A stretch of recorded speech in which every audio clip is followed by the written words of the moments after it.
The following is a presentation of iRacing.com Motorsports Simulations on LSRTV, the voice of sim racing.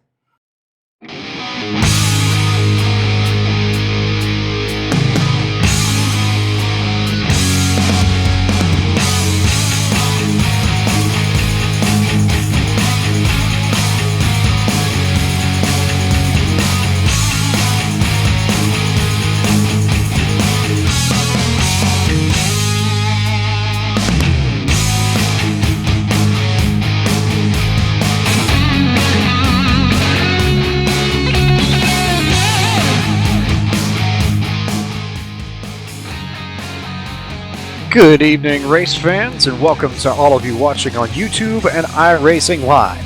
This is LSRTV's coverage of the 2016-2017 Real Sim Racing Icebreaker Series presented by Hippie's Paint Shop, live from Chicagoland Speedway in Joliet, Illinois.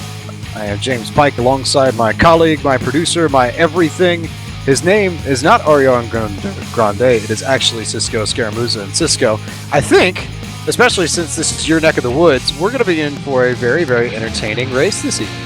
Oh yeah, absolutely, James. My neck of the woods. This is my home track. I've been here several times for all sorts of races. Chicagoland Speedway here in Joliet, Illinois. One of the craziest mile-and-a-half tracks we're going to go to, and one of the track that's infamous for never actually having a straightaway on it. So you'll look at it, and no, the back straightaway isn't a straightaway, James. That's still a curve, and it's going to be a big talking point for these guys, especially when tire wear comes into play tonight. I was actually just about to mention that, so I'm glad you did. This track is distinct because you are just about always turning wherever you are on this track, and it's I guess we don't have a true perfect circle racetrack on the NASCAR National Touring Series circuits, but if there ever were anything close enough to it, this would probably be it. So, now, let's take a moment here to refresh where we are in our season. This is our 8th race of 10. We started our chase last weekend, or rather playoffs last weekend in Atlanta. E.J. O'Rourke got the victory, and E.J. O'Rourke is the first man to get locked into the finale at Homestead in 2 weeks' time. Right now, David Comstock leads the points. E.J. is in second, but locked in with his win. Dwayne Winston and Jeff Ward currently hold the 2 transfer spots to that finale down in Miami. Chad Cole, Scott Simley, Mike Waters, and Mike Kelly have this race, and then Kentucky to make it up. Cisco, do you expect any sort of craziness from our playoff drivers? Anything out of the ordinary, or is it going to be standard, I guess, by playoff state? Well, I guess by out of the ordinary, we have to look at the driver, how they're going to be driving in this race tonight. We know Mike Kelly. I can almost guarantee he's going to try some sort of alternate pit strategy. I'm pretty sure Dwayne Vincent's going to be good on the long run, and I'm pretty sure Jeff Ward is going to try and drive away from the field at the beginning of these restarts. As for everyone else, I really don't know. Chad Cole, he's still, he's Chad Cole. He's Mr. RSR here, but he needs these extra couple of points, and whether you like it or not, he's not had the best couple of seasons here in RSR. He's trying to make a rebound. This is a good track for him here in Chicago. And as far as Simley and Waters are concerned, I really don't know about them. They're kind of wild cards in this chase, I would say. Maybe not. Some people would say not the same maybe caliber of drivers as Dwayne Vincent or Jeff Ward. But hey, they got in the chase. We're not knocking their ability. They're in the chase. And Mike Waters, of course, we do want to point out, is in the top 15 in the USR Truck Series as well. So these guys know how to drive, as is Simley, actually, now that I think of it. So both these guys, they know how to drive. They're fast, but they're a bit of a wild card here. We don't talk about them on a week-to-week basis, so I'm not really sure what to expect out of those two. I think what you'll see is Kelly is going to have to go for it because he crashed early in last week's race in Atlanta and pretty much has to win in order to have any shot of making it in. I don't think he'll make his way in on points. Waters just had an off week. I don't think he hit the setup well at Atlanta at all last week. Was just generally not as fast as he normally is, so I think this will be a rebound race for him. Simley and Cole are right there. They could go either way, I think. I'm not totally certain. And then yeah, I think you hit it for the guys that are already locked in. Rourke's already in, so he doesn't really have to worry. And Comstock, Vincent, and Ward are all drivers that have fast cars and believe that they can win every week. So, Cisco, I think we would be crazy to assume that they would do anything other than try and just race their way right up to the front at the start and just stay there for the whole race. And I mean, of course, none of us were expecting. I mean, I don't think even EJ was expecting to win at Atlanta. I talked to Jacob as soon as the race was over, and he just responded in all capitals, "What? Are you serious?" So EJ, and I don't want to knock EJ, I mean, he's a driver for Aftermath Motorsports, but EJ has not had a good track record in the Icebreaker Series, so he had a great win last week at Atlanta. So at this point, he just gets to cruise and focus on Homestead. So EJ's going to be a bit of a wild card here tonight. I'm curious to see what that 41's got for us tonight. Whether or not you test or whether or not you go for it like you did all the other races, it is an interesting point. But I think, to be fair to EJ, he was really, really strong on our quad oval races in the Icebreaker Series. He ran in the top 5 consistently at Texas and at Charlotte. So I think in that sense, when you take his victory at Atlanta into account, it wasn't really as much of a shock as some people might make it out to be, because he had been quick before then. No, that's absolutely true. And as Qualify is gonna wrap up here, we're gonna get set to send you to a starting grid, and they're gonna grid up on the oval. So James, let's send him down, take him through the starting grid. And let's go through our starting lineup for tonight's race here at Chicagoland. David Comstock has claimed the pole and will try and do one spot better than he did last week. He'll start first. Jeff Ward fell out of the top 5 late. Will start P2 today. Will try and do a little bit better job than he did in Atlanta last week. William Hale with a nice run to qualify 3rd. Shane Ewing will start that 32 car from the 4th position. Dwayne Vincent, the ever-present force up at the front of the field, starts 5th. Chad Cole, a RSR veteran for many, many years now, will start 6th. EJ O'Rourke won last weekend, will start 7th. Jose Gonzalez is the man that will roll off from the outside of row 4 and 8. Gerald Campbell will start the 35 McDonald's Ford Mustang in 9th. AJ Browning rounds out the top 10. 11th's going to go to the 88 of Kyle Taraska. 12th's going to go to the Muscle Milk Machine of Bobby Terrell. A lot of consistency behind that driver in 12th. 13th's going to go to Tim Matthews in the Kentucky Wildcats Camaro. 14th to Scott Stenzel. 15th's going to go to the 75 of Joe Hudson. 16th's going to go to the 2 of Mike Kelly. 17th to Doug Roth in that 43. 18th's going to go to Steve Bavacqua in that 36. 19th is going to go to Scott Warren, and Joey Jattina is going to round out your top 20. Jeff Favignano streaming this race on Twitch from his perspective. If you want to alternate to switch back and forth between during this race, go check that out or watch it afterwards. We don't necessarily care, but regardless, he'll start 21st. Brian Chambliss will start in the 22nd position. Scott Brotherton will start 23rd. Justin Lisenby will start the Rheem Camaro in 24th. 25th belongs to the 95 of Jeffrey Ford. Keith Brooks Jr. will start from the 26th position. Bobby Wetzel will start that Tide 17 machine from 27th. Alan Roll will start 28th, the last car to take time. Everybody else will start at the back of the field, did not post qualifying time. Scott Simley, Michael Waters, Mike Franklin, Michael Priester, Josh Cheney, James Nunn, John Fowler, Douglas Wyatt, and David Batone, your 37 cars that make up the race this evening. This race will go for 120 laps, and at a mile and a half around per lap, we go for 180 miles. Yeah, banking of 18 degrees in the turns, 11 degrees on the front stretch, 5 degrees on the back stretch. It's a bit of an interesting combination, and you just have to kind of watch out for it because it can trip you up in places, Cisco. Yeah, absolutely, and this is a smoother surface of this track. It's definitely not the bumpiness we're going to see next week in Kentucky. This is a very fast track, but it does eat away at those tires. I mean, the track was built in 2001. It's one of the newer tracks on the circuit, but it still has that original pavement. So you have to be careful of that here, and you can see it kind of faded here as the cars make their way around turn 3 right now, but getting ready to get set and go for the green. To take the green flag here in this glittering, gleaming $130 million complex built some 16 years ago, 30 miles outside of the Windy City Urban Loop Hopper. But we get ready to go playoff racing for the second time of 4 races. David Comstock slows the field, brings him to green, takes the green flag, and we are underway at Chicagoland. And my goodness, did David Comstock ever get a good jump there going into turn 1? He'll clear the field by about 2 to 3 car lengths. William Hale, looks like Jeff Ward are going to go side by side as they go through turns 1 and 2 for the first time. I think you could say David Comstock got the whole shot victory right there. He's way out in front. William Hale got the Cougar on the car this week. He's going to round in the second, battle for 3rd right now. Also right behind him, EJ to the bottom of the 32 of Ewing. Meanwhile, Vincent able to get around Ward as they head through 3 and 4 right now. Now Chad Cole going to jump to the bottom as well. That Valvoline Chevrolet, he's on the move. He's going to get around Ewing as well. Ewing must have been trapped up on the top side. He had a pretty solid start, and then all of a sudden, bottom line came in so quick. I think quicker than we would expect here at Chicagoland. All of a sudden, he's sliding all the way back. Looks like he's going to be fighting for about that 8th or 9th position. Tim Matthews and Jose Gonzalez as they go into turn 3. So inside looks like it's very clearly the place to be for now, Cisco. But how long will that stay, and how long will it take for the top group to come in and we start seeing some side-by-side racing? Well, we're seeing some side-by-side racing. Tim Matthews nearly got to the inside of the Junior Motorsports Chevy of Kyle Taraska there. Matthews in hot pursuit. Meanwhile, Gonzalez continuing to battle with the 32 of Ewing. But I guess we'll just have to see how the rubber builds into the track here, James. And as they come down the backstretch right now, it looks like it's pretty clean track for now, but we'll just have to see how the tires dig into that surface as the race goes on. Everybody is settled down here into that bottom groove in the corners for the most part, just about throughout the entire top 20.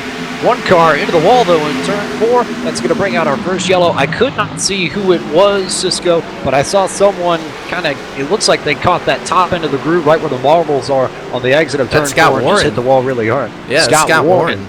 Scott Warren, the 76. He was flipped over on his roof there. So we're going to get a replay here going into turn 3. We'll have to see what happened because the end of that crash was definitely something, but we're going to see what happens. We see the replay up on your screen right now, and going side by side with Jeff Fabiano. He's going to get clear as they head down to turn 3. A battle in front of him, the 35. We'll have to see if that was the cause of the incident, going side by side with Fabiano still, and Warren just lost it.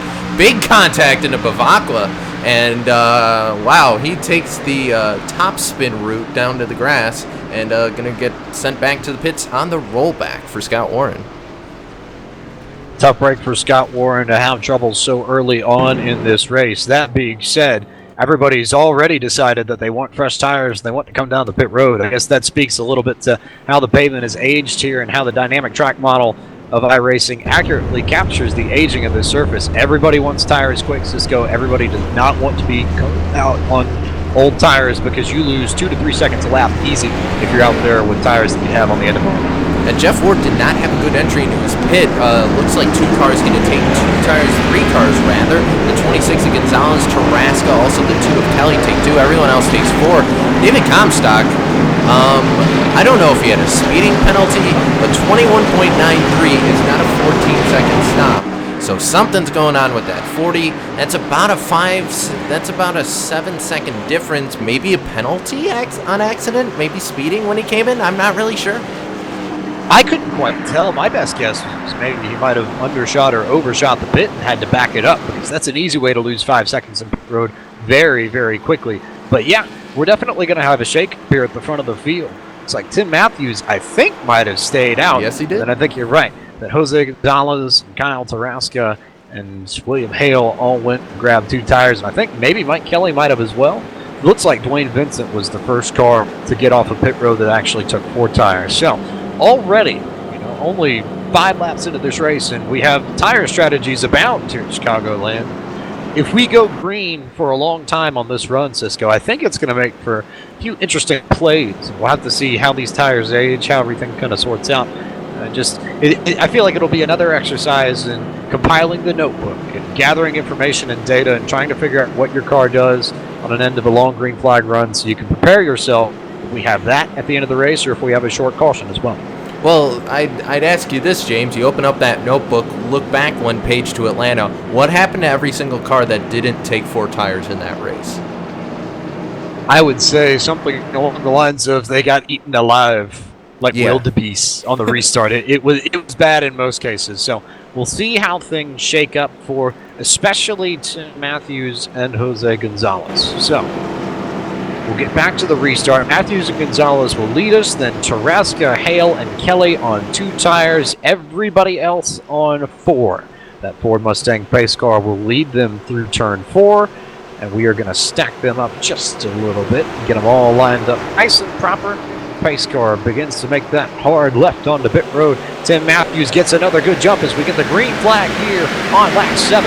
Not quite the Comstock got when he took the initial green, but still a solid jump for Matthews, so he'll be able to clear and hop to the lead. Taraska goes to P2, and then Gonzalez and Hale will go side by side into turn 2, fighting for the 3rd spot. Hale looks like he might clear Gonzalez out of 2, and does, so slide that 62 in ever so slightly. Not too much room in between him and Jose Cisco, but tight racing already right after the restart at Chicago. Yeah, Hale was able to get the bite on the inside there of Jose Gonzalez, got past him, and now looks like everyone's single file for the most part, actually. Chad Cole going to stay up on the racetrack. Everyone else going to take that sort of queue line down under the apron there. You can go down there. It's not a yellow line, it's a white line, so you can go down there. You do gain a couple extra miles an hour, but talk about hounding the leader. That's what the 88's up to right now. Kyle Taraska just stalking the 54 of Matthews as they head down to turn 3, looking to see if he can maybe flinch the 54 a little bit here. Maybe be able to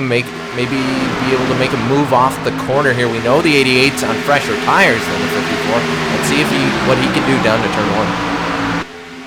Not too much fresher tires, and I think that's what makes this all interesting, is that it's so close that Tim Matthews could very well end up being a very big beneficiary of this yellow by staying out and gaining that track position. That being said, with the way Kyle Taraska is running it right now, Cisco, I almost think it's more likely that Tim gets arrow loose than does get kind of bumped or moved out of his lane, out of his groove, because that 88 is right on the rear bumper of the 54 as they come down into the apron, Phoenix style, to cross the lap or start-finish line and complete lap 9.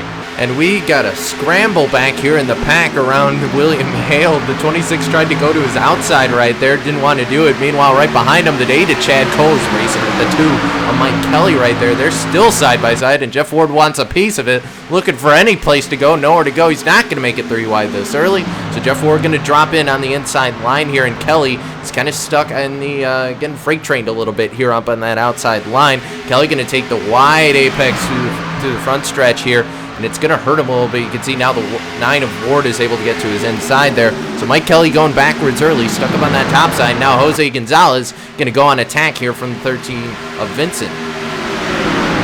Gonzalez goes to the outside of Vincent on the back straightaway as they make things happen to go into turn 3.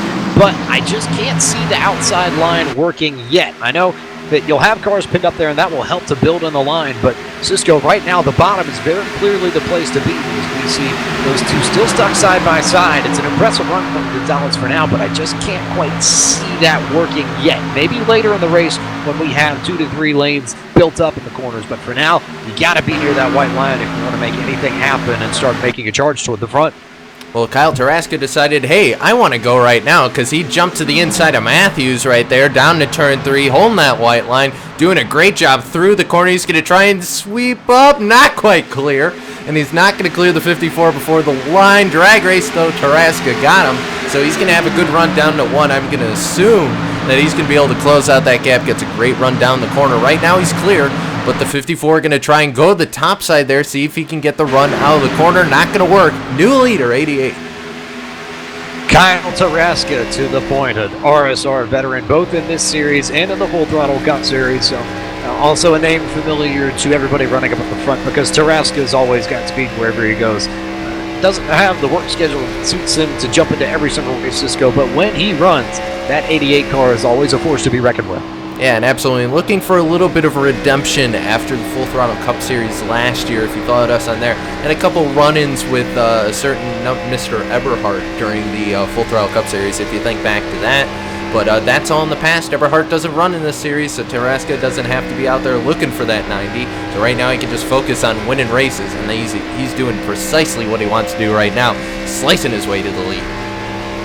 Looking at exactly what every driver would love to look at, which is a clear windshield with no one in front of him. Taraska now jumping out in front a little bit, maybe going to get an extra car length on Tim Matthews as they come out of turn 2. I think the bigger problem for Tim Matthews is that those tires look like they're starting to fade a little bit, and William Hale all of a sudden has come up to within a car length of that 54 machine, and I think we might see some sort of between William Hale and Tim Matthews before too long as they come off of turn 4. You think Hale's going to take a bite out of Tim Matthews when he gets to him? I don't know. I suppose if Cat's going to take bites out of it, they'll make it happen.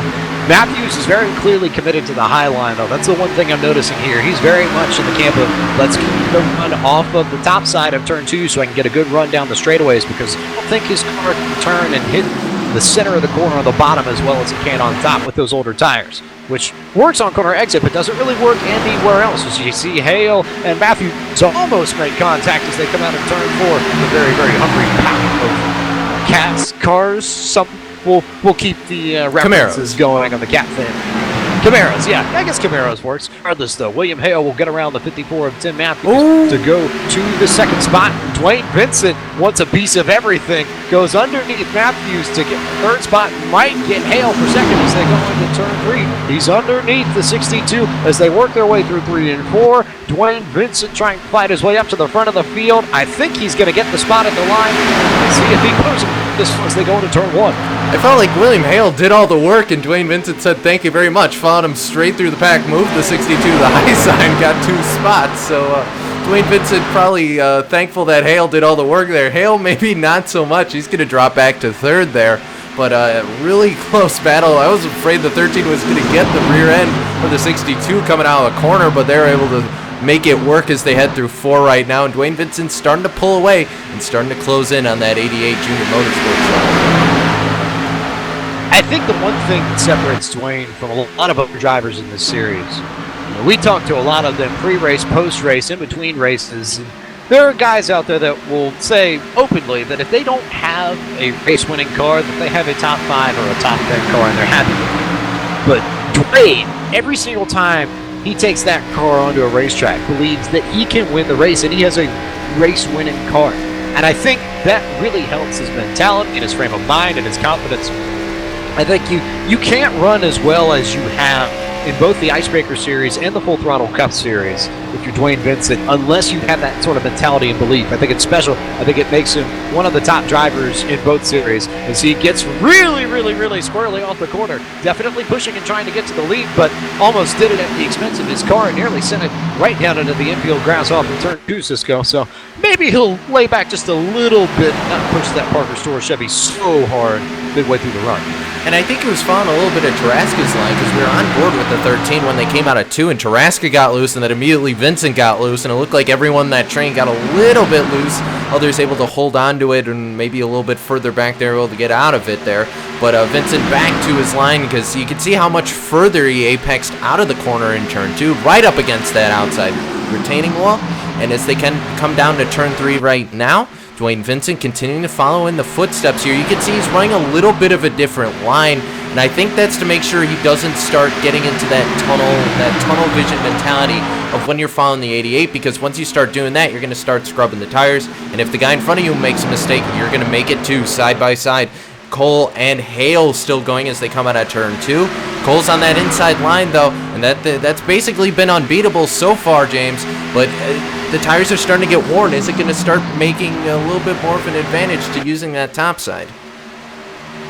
I think it will, and I think guys like, especially Vincent, because I saw him on that last lap, not necessarily that car immediately to the white line and then imprint the way Tarasca did. I get the feeling that guys who can run like that will probably have a little bit more tires on their car, but to push it a little bit harder if we get to the end of what could be a long green flag run as Cole completes the pass on William Hale. So Cole secures that P3 spot. Now William Hale is under fire from the 9 Belkin Camaro Jeff Ward as they go into 3 and 4. Ward, a name that we haven't really said all that much about in this race, but looking like he's trying to fight his way up to the front, trying to find a way around underneath and the top, somewhere around that car of the 62 of William Hale, because that thing's got claws. You don't want to mess with it. You got to find a good way around it. Make sure that you soundly beat it, because we know how hard William Hale races week in, week out. He will go for it every single lap, 110%. He's one of the most difficult guys, I think, to pass in the Icebreaker Series. Well, Dwayne Vincent's hoping that title doesn't fall on the 88 of Kyle Tarasca, because he's still trying to get past the leader right now as they come out of 4. Dwayne Vincent still down on the inside of that Chance 2 Junior Motorsports car, and still going side by side. And then look at Chad Toll sneaking into the picture here. They're side by side in front of him. He can gain all that time up, punch a hole in the draft. Those two are anyway, and Cole can just draft right up to them, but Hale trying to now pounce on that number 9 of Jeff Ward here, and not quite able to do it there, so we're going to keep an eye on that battle for the lead. Vincent's got the nose as they head into turn 3, but Taraska's been putting up one heck of a fight, but I think he just lost it there out of 4. Taraska has done a lot. Everybody racing on the high line, especially in those last few laps, to help build up that lane, build up the rubber there, make racy, make that a place where you can hang with the drivers who are on the bottom. But it was not enough this time around. Dwayne Vincent go to the lead. Kyle Taraska to second. Chad Cole now looking to the outside of that 88 for third. Will go to the top side now, goes underneath the 88 as they go into turn 3. Cole did a nice little diamond job there to get underneath Taraska and go after that second spot. And it looks like he's going to complete the pass in turn 4. And oh, hey, guess what? That's Jeff Ward in the 9 machine who's now underneath Taraska, who all of a sudden finds himself freight trained on the outside as they go into turn 1. This is starting to look like a plate track with all the freight training going on. I mean, you get stuck on that outside, it just doesn't seem like there's a whole lot of grip up there yet. So I think every time we saw it happen to Mike Kelly, we saw it happen to William Hale, and we saw it happen now to Kyle Taraska. And it seems like the draft in these Xfinity cars allows them to basically almost pull like a 2-3 car tandem past the guy they're racing. And they just pull him right past through the draft. I think it was interesting the last time around as they went to turn 4. Everybody in the top 5 followed Dwayne Vincent's line. And I think that 13 car has found something. He's not necessarily hitting the apex early. He's kind of getting into it late and getting off of it early too. Not afraid to swing that car wide to the outside a little bit more. He's not forcing it down to the apron. He's probably saving his tires a little bit. And he's found a very, very quick line around this track because everybody behind him has copied that line now as they go through turn 4, across the start-finish line here to complete lap 28, start working lap 29. Yeah, approaching the 1/3 distant mark, or 1/4 mark of this race here, and Vincent's starting to pull out of a little bit of a lead here, James. I find it interesting because we noted how strong that draft is, and yet Dwayne Vincent just seems to pull away, but then again, it is Dwayne Vincent. And I think it is helping the fact that it looks like the 8 and 9 are about to go to war right here. Chad Cole and Jeff Ward are continuing to close. The gap between them is really closed up now as Jeff Ward on the back bumper of the 8. Chad Cole says, all right, you can take the extreme inside line. I'll stay up here in the middle of the track. That's fine. And Jeff Ward's just going to go by and say thank you very much. Jeff Ward up to P2. I'd say Jeff Ward did a little bit more than give him the bumper. He gave him a whole lot of the bumper as they came out of the corner, because I saw the 8 car get ever so squirrely on the exit there coming down the front straightaway. So Jeff Ward to P2. I think that the 13 and the 9 might have the best long-run cars at the moment because we've gone green for a solid 20 laps here. Those two have consistently been the class in the field, running laps in the 34s, 35s. Everybody else in the top 5 running around the 36 range. So watch that 13, watch that 9. We'll see if those two will start jumping towards the front of the field. Behind them, though, it's pretty calm and quiet throughout the top 5, 6, 7. You got Cole in 3rd, Taraska 4th, Hale 5th. Bobby Terrell has worked his way up to 6th. First time we've called the 14's name tonight in the race. And then you have a little bit of a gap to E.J. O'Rourke, who gets to kind of ride it out a little bit after winning last weekend's race, or last Monday night's race in Atlanta. Then you've got Mike Kelly, A.J. Browning, David Comstock still working his way up after that pit road incident, trying to fight his way up to the front of the field. Sorry to cut you off there, Jay. Oh, there they go nuts in the corner. Are they going to save it? Yes, they will. Wow. Contact between the 62 and the 14. Maybe some damage on that 14 machine. They got together. No caution, but it's going to cost a ton of time and a ton of spots for Bobby Terrell in particular. Slides back, I believe, about 6 spots. So we should see him move back to 12th. And the yellow comes out now.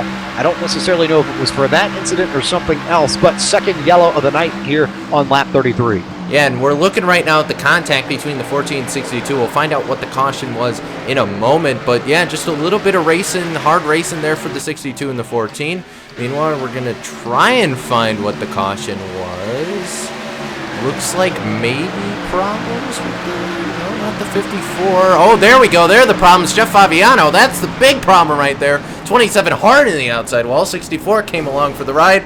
And, oh man, some big impacts on that Twitch Chevrolet. Well, I guess that might shortcut the broadcast for Mr. Favignano a little bit this evening. Not necessarily fun moment for that 27 machine, but an interesting moment for the rest of us because here come your leaders all down to pit road in tow. Everybody coming down for tires, everybody making sure that they've got good wheels for the next run. So the question now becomes, whoever shoots the pit box, who has some sort of random trouble generated by the surface, and who gets off of pit lane first and gets to lead this field to green. And who had their pit crew eat Wheaties for breakfast, I think this is going to come down. But David Comstock, can't help but notice there's a little bit of right front damage on the 40, and the 40 is now gone. So that's interesting. Might have pulled in the garage. I'm not sure what's going on. Race off of pit road. And it looks like they're going to give it to Dwayne Vincent, and I am very confused right now because David Comstock, for all intents and purposes, they've rolled that Chevrolet to the garage area. Looks like he might have gotten the outside retaining wall on one of the corner exits here, and they're probably looking to repair that damage. But how big is that for playoff implications? Not to ape Rick Allen here, but it actually will have huge implications on the playoffs. Because what kind of implications? You didn't say the C word. Okay. All right. Come we have on. to get rid of the C word now. So I'm gonna let that one slide. But I think it does put Comstock in a position now where he'll have to win next week at Kentucky if he wants a chance to make it to the finale at Homestead just off of this. A little bit sad that you have that sort of trouble screw you up, but that is the nature of the beast, and that's just kind of the way things work, and you have to find a way to navigate it, Cisco. Yeah, you do. And I think for Comstock, we know he can rebound. He's obviously got fast cars every week. We're going to Kentucky next week, but this is just a week. He's got to get back out there, and he's got to get as many points as we can. We talk about it all the time, these guys, in championship scenarios, or in playoff scenarios in this case. These guys, you have to go out there. Every point matters, especially when we cut the field size for the playoffs here, going from 40 drivers to 8 drivers. Each and every single point's going to matter here. So for David Comstock, they've got to get that car repaired, and they got to get him back out on the track. Or, worst thing comes to worst, David Comstock's probably going to have to go into next week thinking, I got to win or at least get a top 3, get on that podium. But if you force yourself, if you don't go out there and make points, James, you might force yourself where you may be in a scenario where you have to win. Something like what we saw William Hale be in the position coming into the chase.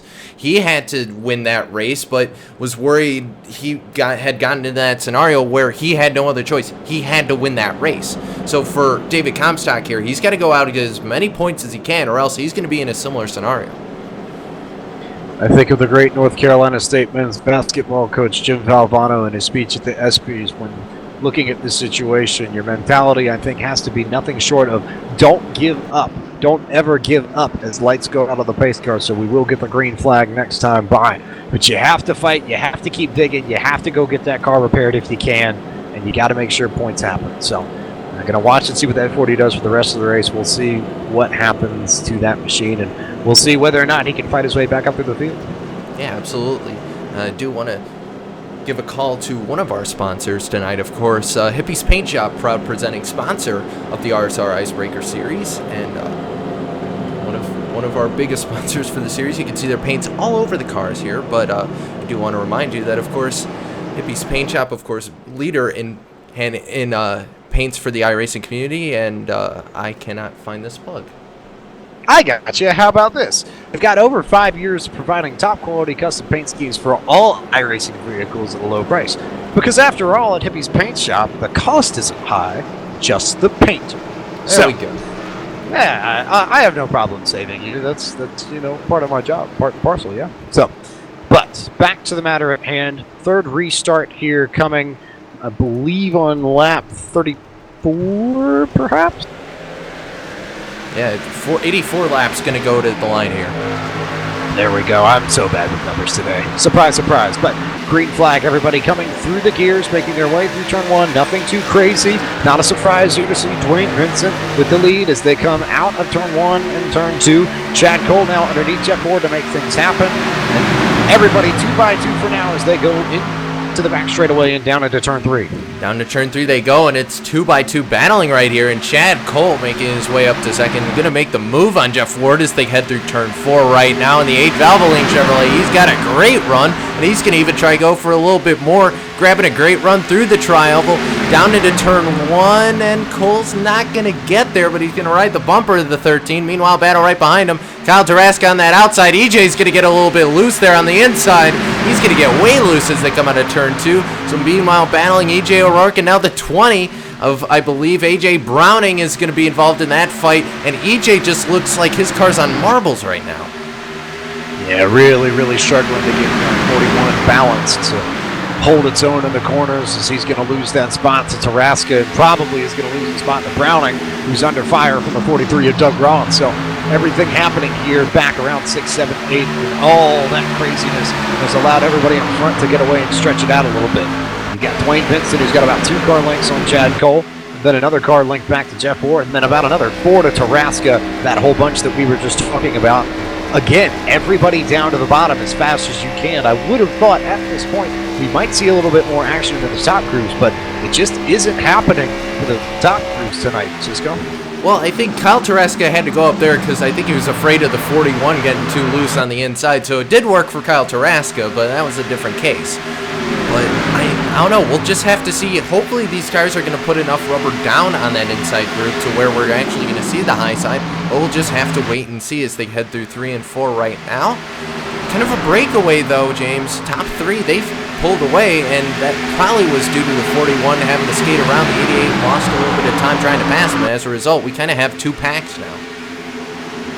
It, wasn't a spin the tires type scenario explicitly, but it kind of has that same effect with the way they've kind of gapped out. It's almost like everybody had to kind of avoid the 41 as he was sliding away, and that just backed everybody up behind him, save for Taraska, who's been the only man to get away and get around him. But even then, Taraska's only got about a car length on EJ O'Rourke, and then you go up and you look up at the 3rd position, and you've got maybe a quarter of a front straight here to Ward and Cole. Those two have been just tied together like peas in a pod all race long, it seems like. And then Dwayne Vincent pacing the field, obviously up at P1. So we'll see what happens, but I think we've got to watch that pack with Taraska and O'Rourke because they're all bunched up there like sardines. I have to believe there's going to be something interesting happening. And hey, as soon as I say that, look at that. Mike Kelly looks underneath Doug Roth, tries to make that 2-car stick, won't make it work as they come out of the exit of 4, but might be able to get the run to go underneath Roth as they go into turn 1 and hunt for that 7th position. Yeah, doing a great job as they head down into turn 1. Also side-by-side right behind him, Shane Ewing. And that 32 is going to go side-by-side with Josh Cheney in the 45. Meanwhile, Kelly going to try and attack on that bottom side in the I-80 Speedway, number 2 Chevrolet. He's going to get to the inside of the 43 of Doug Roth. Roth going to get out of the gas there, says, all right, fine, you can have it. And that might not have worked for the 43 because Scott simply says, thank you very much, I'll take it too. Hey, I need the points. So simply going to try and, well, he's actually going to get cut off by the 43 Doug Roth. Keep in mind, the 68 and 2 are still in this playoff fight here. They're not in those top positions, but they need every point they can get here tonight. Yeah, I almost think that Roth let off the gas a little bit to give Kelly the spot, and it almost threw off Simley a little bit. Because I think Simley was going to take a kind of mid-groove lane going into turn 3. Then all of a sudden he realized that he had to switch to go right down to the bottom to get underneath Roth, because Kelly had been there, and by the time he figured all that out, he was stuck up behind the 43, couldn't take advantage of the run he got off of the back straightaway. So Roth will hang on to the 8th position as it stands, simply right there hunting for 9th. Meanwhile, we go through the field a little bit. AJ Browning running in the 6th spot for now, but Kelly might have something figured out on this run because that 2 machine is coming, and I don't think it's going to be too long. Yep, here we go into turn 3. Kelly underneath the 20 of Browning, hunting for the 6th position. Here goes Kelly out on turn 4. We'll bring that I-80 Speedway car down to the bottom, down to the apron, and claim the spot. Should have AJ Browning clear by the time they make it to turn 1. Yeah, and he's going to get him ever so slightly. There he goes. Got him clear down in the corner of turn 1. Got a great corner entry. So that I-80 Speedway, Kaziski's Auto Parts Chevrolet, going to go ahead of the 20 there, the Sons of Anarchy Camry. And a lot of bow ties up front right now, and that's the way they like it. Dwayne Vincent continuing to lead. Then, of course, Chad Cole and Jeff Ward, they're basically gone. But Taraska starting to well, no, actually he's not. Okay, that was just the camera angle making it look like that. No, they're pretty far ahead right now. And EJ O'Rourke still continuing to follow in the tire tracks of the 88. Well, not exactly. A little bit lower in the corner there.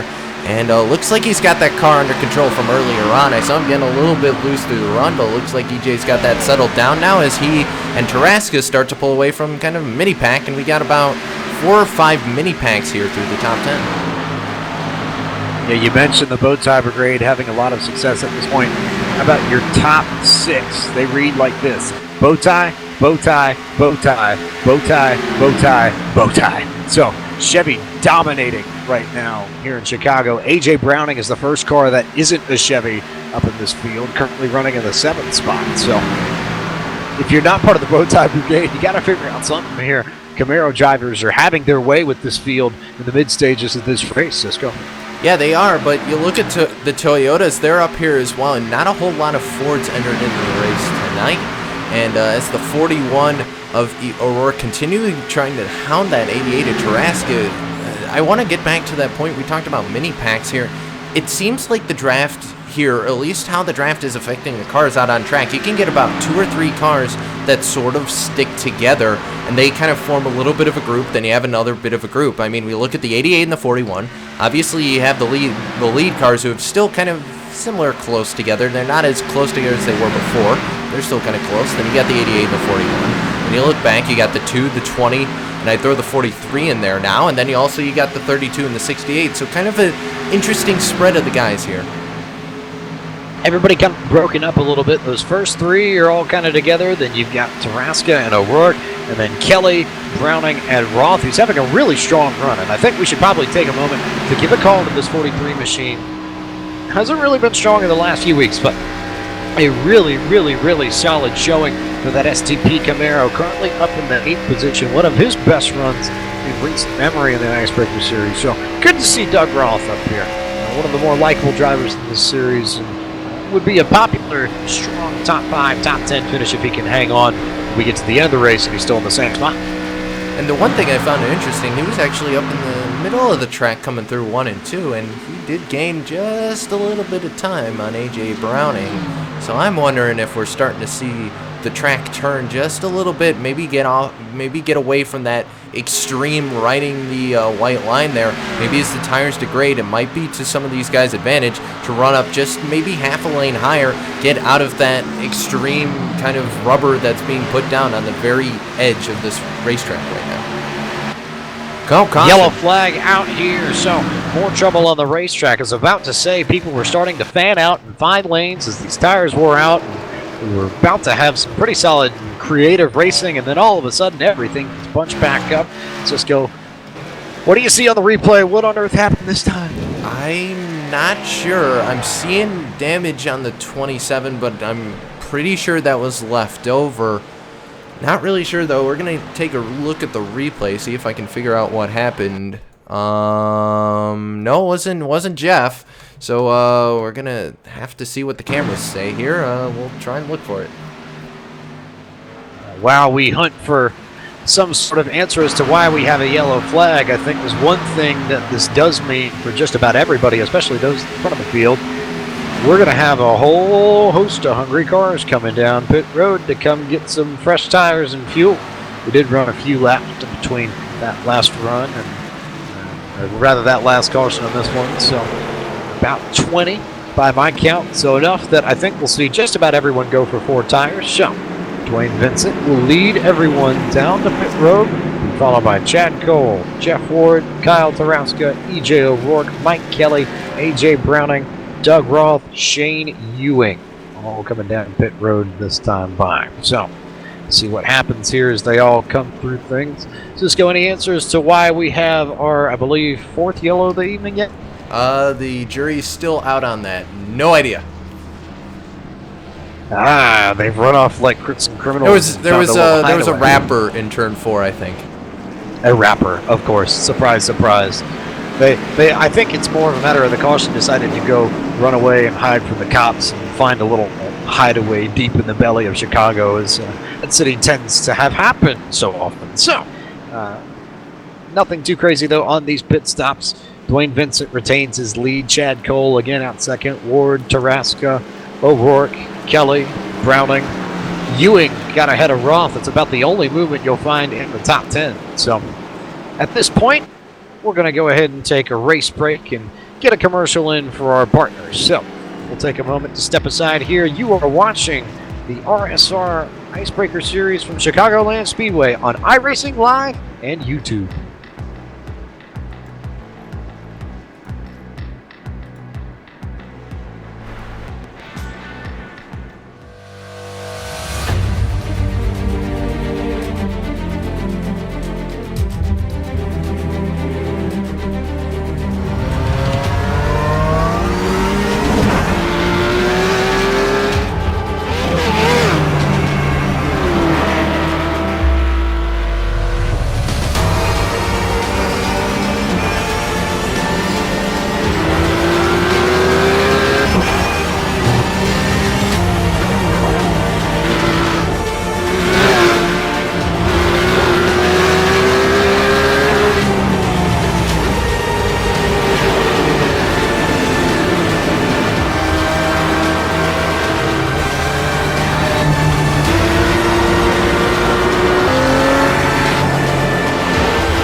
And welcome back to LSRTV's live coverage of the RSR Icebreaker Series from Chicagoland Speedway. I want to take a moment before we go back green to remind you that coverage of the Real Sim Racing Icebreaker Series is brought to you by Joel Real Timing, the official timing software of LSRTV. You can get that today at joel-real-timing.com. So, I believe this is going to be our fourth restart. We get it. Coming to lap 57, Dwayne Vincent has been your leader for some time now. Got down pit road with the lead, came off of it with the lead, and as the pace car pulls onto pit road to give him control of this race, he jumps out, does what Dwayne Vincent does, is they take the green ones and Vincent out easy. They fan out all the way across the front straightaway, 3 wide for a moment as they come into turn 1 a little bit further back in the field. Jeff Ward jumps immediately around Chad Cole. Will go to P2 as they come out turn 2. Well, they say Ron Capps is an iRacer, but I think it might be Dwayne Vincent in that car, or he might be driving Dwayne Vincent's car right now with the whole shots he's been getting on the restart. But meanwhile, racing continuing. Mike Kelly, he's thrown it down the inside, and for the first time tonight, it seems like Chad Cole's stuck on the outside, and Cole, who's been utilizing that inside to try and kick people out to the outside. It's a taste of his own medicine here as they head down to turn 1 right here, battling, continuing back in the pack. The 62 a Hale, he's going to jump to the bottom side of the 32 a Ewing. Meanwhile, Kelly and Cole continue to battle. All sorts of action over there. Kelly still underneath, looking for the 4th position. Looks like he should have it as they go into turn 3, but he already strung out single file. You have to go back to William Hale. Believe A.J. Browning there fighting for 8th and 9th as they come off the corner. Off right there waiting in the wings. Either one of those two decide to pull anything. To watch that be a sticky situation and a sticky spot on this track as they go into the corner. Yeah, and it looks like the 20 and 62 made a little bit, I don't know, you couldn't even stick a notebook between those two right there. But Doug Roth kind of just riding behind, waiting for those guys to sort it out. They do. Hale's able to get around the 20. Meanwhile, battle up front, and Jeff Ward was able to secure the position there from the 13 of Vincent, I just noted. So the first time tonight, Jeff Ward's going to get a lap led, and that 9 car is out in front. What happened to the 13? Actually, now I mentioned he's back to 3rd. That is a good question. I missed it too, I'll admit. So I'll have to figure out what happened to Dwayne Vincent. But all of a sudden, the man who's commanded the field for the majority of this race suddenly is back out of the lead and into third. So he'll have to find a way to drive back up to the front. Meanwhile, Jeff Ward will bring us back around to complete lap 61. And not a surprise to see him up front. He's got a really strong mile-and-a-half package. Just needs to capitalize a little bit more on these races. He had the dominant race in Charlotte. I don't think necessarily has had the luck go his way in any of the other races. So we'll have to see what happens now that we have a new leader for only, I believe, the third time in this race. Yeah, and we've I wound back the cameras to see what happened to the 13. It looked like going into turn 3, I don't know if Ward just got loose or just took a goofy line, but either way, as they went through turn 3, I'm going to say no, he just got loose. Car just got away from him, and Jeff Ward said thank you very much, jumped to the inside, and go figure, E.J. O'Rourke followed him right through, so freight train effect there on the 13 of Vincent. No, Vincent actually got down to the bottom, but looks like he had the same kind of loose car issues that we saw out of the 41 on the last restart, so I'm starting to wonder if that might be affecting some of the cars out there, maybe not having the same grip as these guys are used to, but we're past halfway. Yeah, I think it might just be a matter of how they set it up coming out of the pit road. And I think there is a here where if you take too much wedge out of the car and try and loosen it up at the beginning of a run, it will take a few laps for your car to come in, but it does set you up better for the longer green flag runs. We haven't had too many long green flag runs, but we've had our fair share of runs that are about 20 laps in length. So a decent amount of mid-range runs. I think that's just really, really hard to set up for Cisco, because if you go either way on those, and we haven't really had a run that crosses that tipping point threshold. You are very clearly in a short run or a long run. We've been caught kind of that gray area on every caution we've had in this race, as we have a battle for the lead into turn 1. E.J. O'Rourke gets underneath the 9 of Jeff Ward. And the winner last week in Atlanta, looking to lead his first lap here at Chicagoland, to try and hold it down underneath the 9 as they go down the back straightaway and into turn 3. And the 41's tires are going to be squealing if he keeps sticking on that bottom side. You apex out of the corner to try and avoid that, but he wants to keep that bottom side run on the 9. Not clear as they come out of 4, but it's going to be a drag race to the line right here. The 41 got him by an O, so E.J. O'Rourke going to take a lap lead away from the 9. But it looks like the 41's running that bottom side. Dwayne Vincent says, thank you very much, I'll follow you right through. So Vincent hoping the 41 can make the run work, but I just don't think EJ's going to be able to do it. Kind of pinching himself almost down on that kind of middle to low line. I tell you what, Dwayne Vincent has to feel like a little Parcheesi on right now, because he's got this blockade of O'Rourke and Ward stuck in front of him, and he's got the faster car, but he's got no way to get around either of them because they're blocking the track and he doesn't have any room to roam. And as he searches for a lane to get around E.J. O'Rourke, Chad Cole sticks his nose underneath the 13. So Dwayne's got to be careful here. If he doesn't get a good run on the outside, he's not going to be able to save that spot. But looks like he got a good run off of the corner and is going to be able to clear E.J. O'Rourke as they go into turn 3. Yep, and Ward is able to get away from that fight, as is Vincent now. So EJ now going to go to battle with that number 8 of Chad Cole, and that's Mike Kelly right behind him as well. And now Kyle Tarasca's back in this fight as well. The Chance 2 Motorsports and Junior Motorsports car. Going to jump, going to just follow these guys, kind of do what Dwayne Vincent did to that battle earlier, just ride behind and wait to see who comes out victorious. 8 got a little loose off the corner right there, but able to get the run on the high side. And Tarasca is going to follow the 8 and try and follow him through. Or maybe he's going to go to the bottom. Nope, well, he stayed up top and then he went to the middle as they came out of that corner. But 2 and the 8 still side by side this time by. Give that spot to the 8, it looks like, by just a fraction of a second. So Kelly's still underneath. Same kind of blockade that we were talking about a few laps ago with E.J. O'Rourke and Jeff Ward for Dwayne Vincent. Now it's Tarasca that's stuck in behind Kelly and Cole. And there's just not much that 88 can do at the moment because, again, there's nowhere for him to go. Yeah, he's basically blocked in front of him.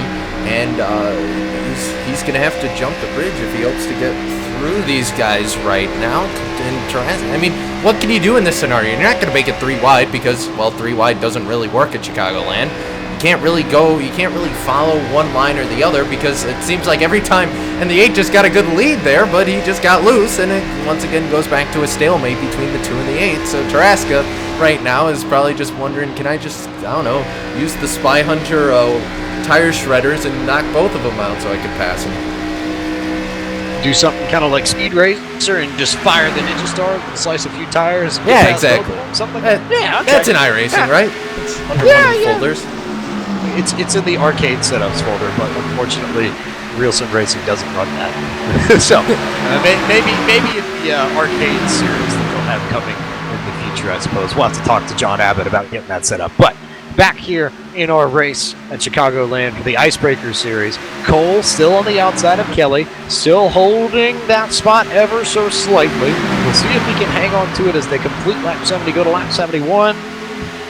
Yep, still has it. So Chad Cole still in that fourth spot. They're kind of bunched up there like sardines. There's just not much anybody can do. Meanwhile, out front, Jeff Ward is there, but guess who's made the charge to come and close within the card link, Cisco? Is it the Parker Store Chevy by any chance? I would say that you are correct. Dwayne Vincent has found his way back to the front. That car clearly has got the mid to long run setup figured out. He's got a very, very strong piece, and especially once we get going for about 5 or 10 laps, it's just so easy for that thing to handle the corners. And I think especially through the middle of the corner and corner exit, that is really where that Parker Store Camaro shines compared to the rest of the field. He's got a special piece tonight. It's just a matter of whether or not he can execute this pass on Jeff Ward and get himself back to the lead, back to the front, back in control of this field. As we see a little bit further back, Chad Cole went around the outside of Mike Kelly to hold on to that spot. Now Tarasca's finally found the window he's been searching for. No, he doesn't. But the caution comes out for the 5th time. Ooh, big problem. 75 of Joe Hudson, big damage. Lots of trouble from that 75 machine. Petronas not going to be happy with that one. A little bit of action all over the place as we get to the replay, Cisco. Just, I think, a really tough few weeks for him. He didn't have a lot of luck at Atlanta. It looks like similar problems have bit him here today at Chicago. Yeah, and the car actually his car got loose, he saved it, and then the 66 above him got loose and turned right in his quarter panel. So just as Joe thought he had the car saved, and meanwhile Jeffrey Ford in the 95 is just minding his own business suddenly, where'd this 75 come from? He's in the wall spinning, the 66 of Baton also not having fun, but Jeffrey Ford, man, he was not expecting that at all.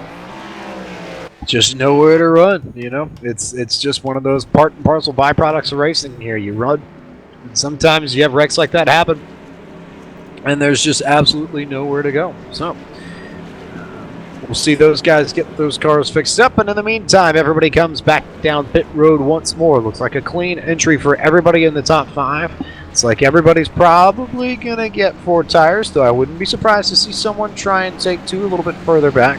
But nope.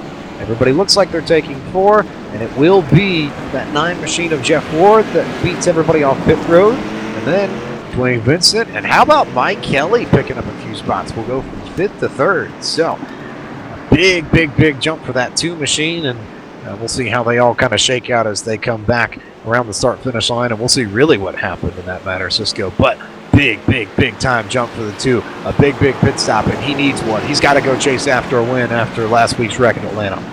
And not really a super fast stop for the 2. I mean, 1483, you look at the times of 1445 for O'Rourke, of 1453 for Chad Cole, so not a great time. So he must have made it all up on pit road. So the 2 doing a great job in and out of the box, even when the pit crew wasn't doing the super fast times like some of the rest of these guys are having.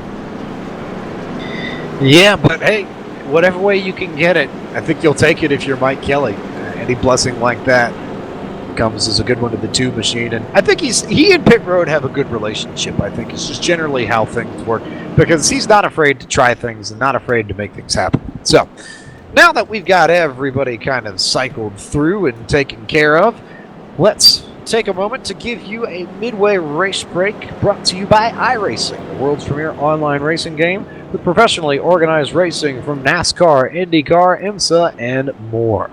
Jeff Ward was the leader on that last run, got off pit road first, so he will be your leader when we come back to green.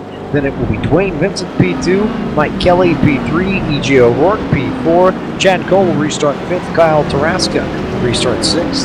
The Me Cougar machine of William Hale will start 7th. A.J. Browning, that top Toyota in this race, will start 8th. Bobby Terrell rebounded after that little incident in turn 2 with William Hale. He'll restart 9th. And Tim Matthews will restart from the 10th position. Yeah, 11th is going to go to Shane Ewing in that 32. I do want to remind you, the 95 probably will pit here. He does have a damage card. That's why the scoring is a little bit wonky on our screens. 12th is going to go to Doug Roth. 13th going to go to David Comstock. 14th going to go to Scott Stenzel. 15th to Justin Lisenby. 16th to Gerald Campbell. 17th going to go to Joey Jatina. 18th going to go to Jose Gonzalez. 19th going to go to Brian Chambliss. And 20th is going to go to Bobby Wetzel. Wait for the scoring to update, and we should be good to go from here. So you would think as everybody comes across the line, and there it goes. Looks like everything's coming to pieces there. So, all right. Scott Simley will restart from the 21st position. Douglas Wyatt will restart 22nd. Jeffrey Ford will be the last car on the lead lap in 23rd. Joe Hudson a lap down, 24th. David Batone 2 laps down, 25th.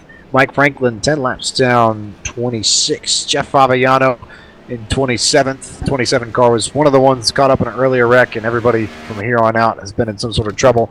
28th, Keith Brooks Jr. 29th, Alan Roll. 30th, Josh Cheney. Steve Bavacqua in 31st. Michael Priester 32nd. Scott Brotherton 33rd. Scott Warren 34th. And Michael Waters, James Nunn, and John Fowler in 36th, 7th, and 8th. So we'll get back to things here and back to the matter at hand, which is Jeff Ward leading the field.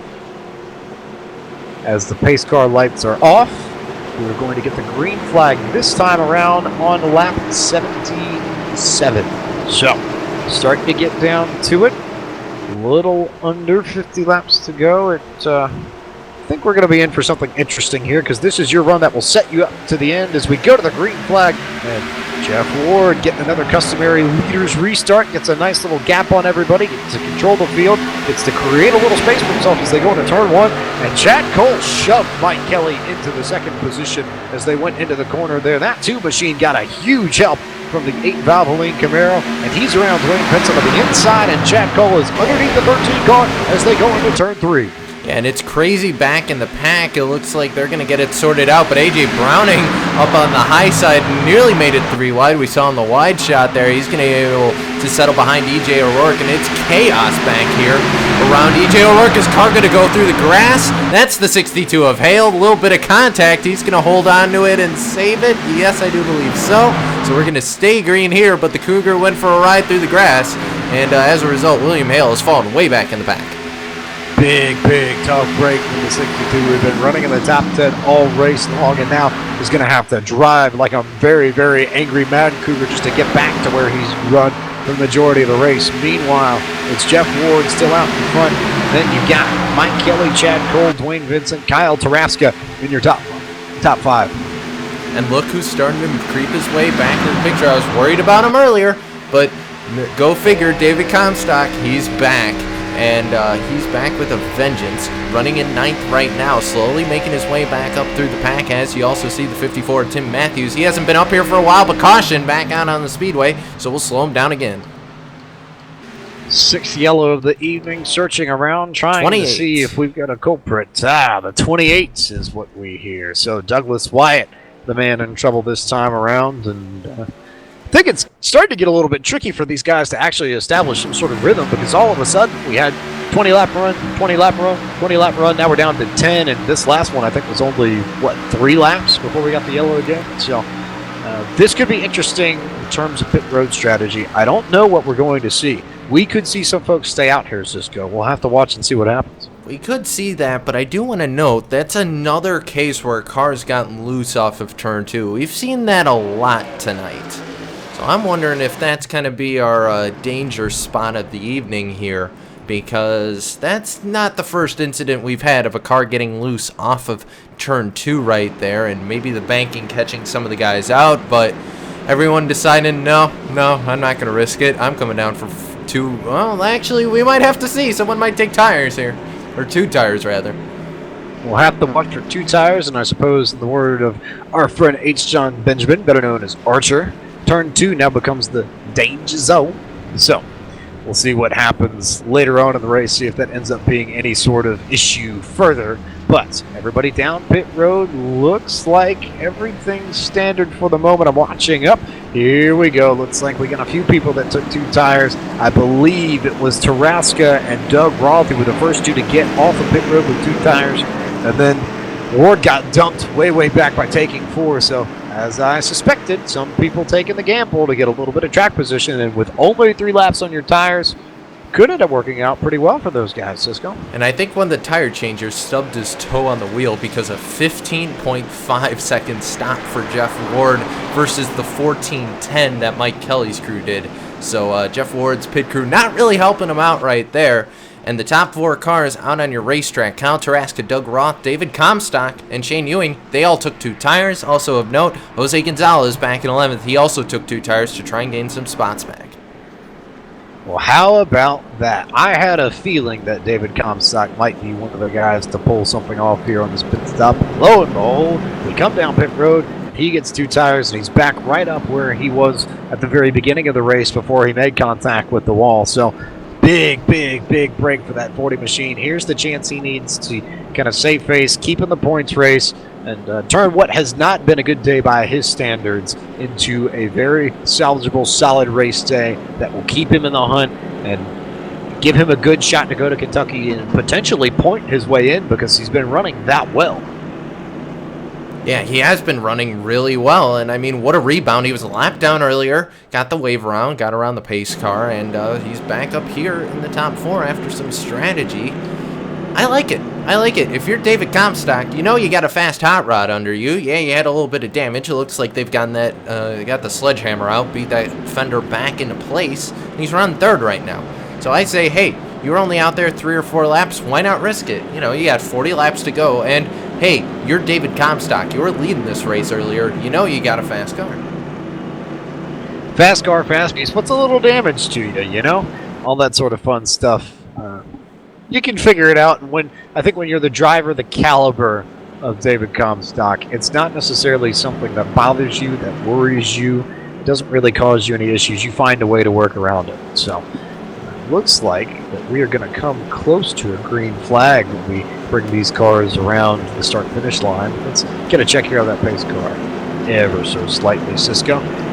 What do you think we're going to see when we go back to green? Well, I'll tell you one thing. Someone just got in the chat. It was Mr. William Hale, and he said he's a very mad cougar right now.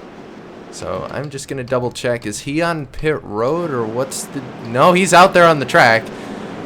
62 is not happy about going sliding through the grass here. I think we might see a little bit of William Hale's signature driving coming to the restart here. What do you think, James? Like a man possessed. I think that's the easiest way to put it. Or a cougar in the car. This cougar, week. Yeah, cougar in the car, I suppose. Apologies to all of you watching for the cat tropes, but it's a little bit too easy, and I think I speak for everybody at LSRTV when I say that Talladega Nights is just a very fun racing movie. So he wants to go fast. Well, I suppose we're going to be going faster in a little bit because we're going to go get the green flag for the 6th time. It will be Kyle Tarasca and Doug Roth who lead us back to green. David Comstock in P3. Shane Ewing running as high as he has all race right now in the 4th spot. Mike Kelly will round out the top 5 as that Mustang waits and waits and waits and waits and then makes the move down to pit road, and that's where Kyle Tarasca takes control of the field and gets a very good restart. He waited ever so slightly. I think Roth tried to jump it just a little bit, but didn't quite nail it. And as a result, David Comstock got the run he needed because he was able to run right behind Tarasca, and it's David Comstock back up on his march to the front, up to P2 as they go through turn 2 for the first time on this green flag run.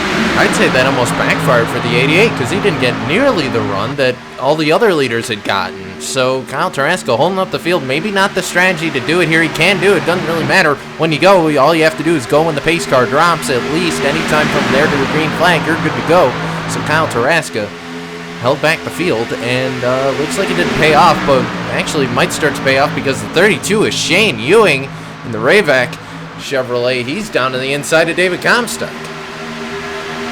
Ewing underneath Comstock looking for the 3rd spot. By the way, Doug Roth started this run in 2nd position, is already back to the 7th spot just within a matter of a lap and 3/4. So 2 tires not working out well for him, as it looks like Comstock might have gotten a piece of the wall as they came out of turn 4. Not a huge bit, but ever so slightly.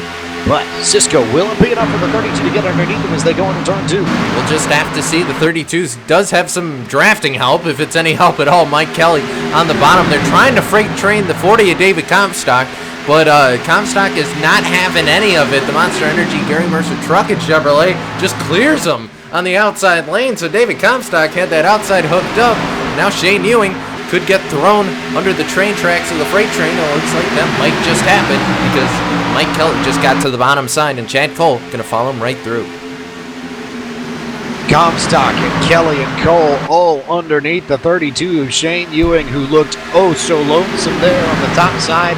Everybody just ran right underneath him. It's like you said earlier, Cisco, they almost treated it like they would at Daytona or Talladega or another plate track like that. Just had absolutely no help on the top side, and all of a sudden, Ewing, who was another one of those two-tire machines, is going to get dropped back to about the 5th or 6th spot. So 32 sliding back. Meanwhile, the 2 of Mike Kelly has gotten underneath the 40 of David Comstock as they go into turn 1. Kelly now in 1 and 2. Looks like he'll clear Comstock, and that will move Mike Kelly to the 2nd position as they come onto the back straightaway. And this is what Mike Kelly needs to do tonight. He needs to get those points back from Atlanta, where he just had that incident, and working back. Mike Kelly up to P2 right now, but David Comstock, he knows he's not going to let that 2 drive away easily because he's racing him for the championship here, and a little bit of a points disparity between the 2, but nonetheless, David Comstock says, well, I'm not going to let you win the race because I want to win that race. Comstock trying to hunt for it, but I think that the need to win is so much greater for Kelly because of the troubles he had last week. He has to win. There's just about no realistic way he gets into the chase unless we magically have a 20-car crash at Kentucky that happens to include all of the chase drivers. Likelihood of that happening is probably less than 1%. So Kelly's got to go out. He's got to go get a win. He's got to go chase down Tarasca, who, for the record, is only one of, it looks like, 2 cars that took 2 tires that is still up fighting for the lead. Everybody else has kind of slid back and is just hanging on for dear life. Ewing and Roth really struggling to benefit from that decision on pit road. Tarasca's still in the lead, though. He was one of those guys that took 2 tires. Maybe giving Mike Kelly a bit of his own medicine, because Kelly's the one here in the Real Sim Racing Icebreaker Series that's famous for his somewhat unorthodox pit stop strategies and moves, but Tarasca pulled one fast on everybody, and Tarasca's been able to hang out front. I wonder if might be doing that 88 some good, if that clean track in front of him might make more of a difference for him than it would for some other drivers. And Vincent up on the high side as they head down to turn 3, so battling a little bit behind. Jeff Ward actually going to be able to get the jump on the inside and clear Dwayne Vincent right there. I'm looking at that gap. It's slowly coming down, so Kelly is making a little bit of headway. Not a lot, but a little bit. And maybe it'll start to go the way of the 2 cars the run goes on. We'll have to see. What I do want to note is Chad Cole has jumped to the inside of Comstock, and it looks like Comstock 2-car strategy is not really working the way that that driver, the 40 Monster Energy Gary Mercer truck and Chevrolet, really wants it to right now. Something tells me he'll want to yellow. I think he's okay with running here. He just does not want to get freight trained the way that Ewing did or the way that Roth did. That's what he's concerned with, because if you get stuck on the outside, all of a sudden it's 1, 2, 3, 4, 5 spots just like that. And if you're David Comstock, it's the last thing you want to have happen, especially with the chase implications where they are. So we'll have Kyle Tarasca in the lead. We're going to have Mike Kelly in second. Meanwhile, we go back to that spot, because it's there that you find Jeff Ward underneath Chad Cole in that 8 spot, 8 car rather. Ward looking underneath the 8 machine, trying to make things happen. Going to go side by side as they come down the front straightaway, and I think Cole just kind of gave him the spot and said, you go take that, you go make that happen. So Jeff Ward now will clear Chad Cole and will have that 4th position. Then it's Comstock and Kelly and Tarasca. There's about maybe an 1/8 of a straightaway, about 4 or 5 car lengths between Tarasca and Kelly, and then about the same distance between Kelly and Comstock, and then just a whole host of people there behind Comstock. You got him, you got Jeff Ward now looking underneath the 40 machine. There goes the 9, looking to make things happen, trying to make things work as they go into turn 1. Underneath the 40 they go. Yep, I'd say he'll probably have that as they come out of the corner. Can he slide up in front of the 40 and make it stick? Not quite, but I think he should have the run when they come out of turn 4, provided nobody gets loose and squirrely and anything crazy happens. So Ward and Comstock, your first proper battle on track. We also got Dwayne Vincent now looking underneath Chad Cole, who's sliding back all of a sudden. It's 2 spots and 2 laps for him.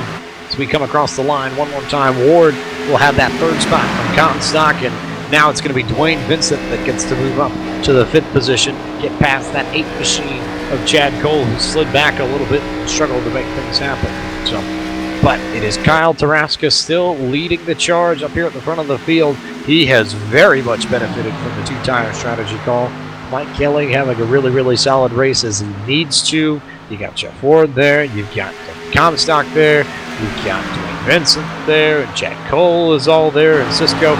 Looks like we finally hit that point in the run where everybody's just kind of settled out and made things happen. Yeah, and the 40 Comstock up on the top of the track now. And it looks like the tires have finally started to fall off on that 40 car. But Kyle Taraska continues to lead Mike Kelly. That gap went from 0.3 at the line. I think it's starting to close. It's starting to expand just a little bit. Look, 3.35 to 0.37. It's kind of alternating between those. So Kelly's got to think, is he going to wait out maybe the 88 on the old tires? Because, you know, at the end of the day, the wear's going to be a little bit better for Kelly regardless of if Taraska took two tires or not. I mean, they're both running clean air. They're not really racing anyone.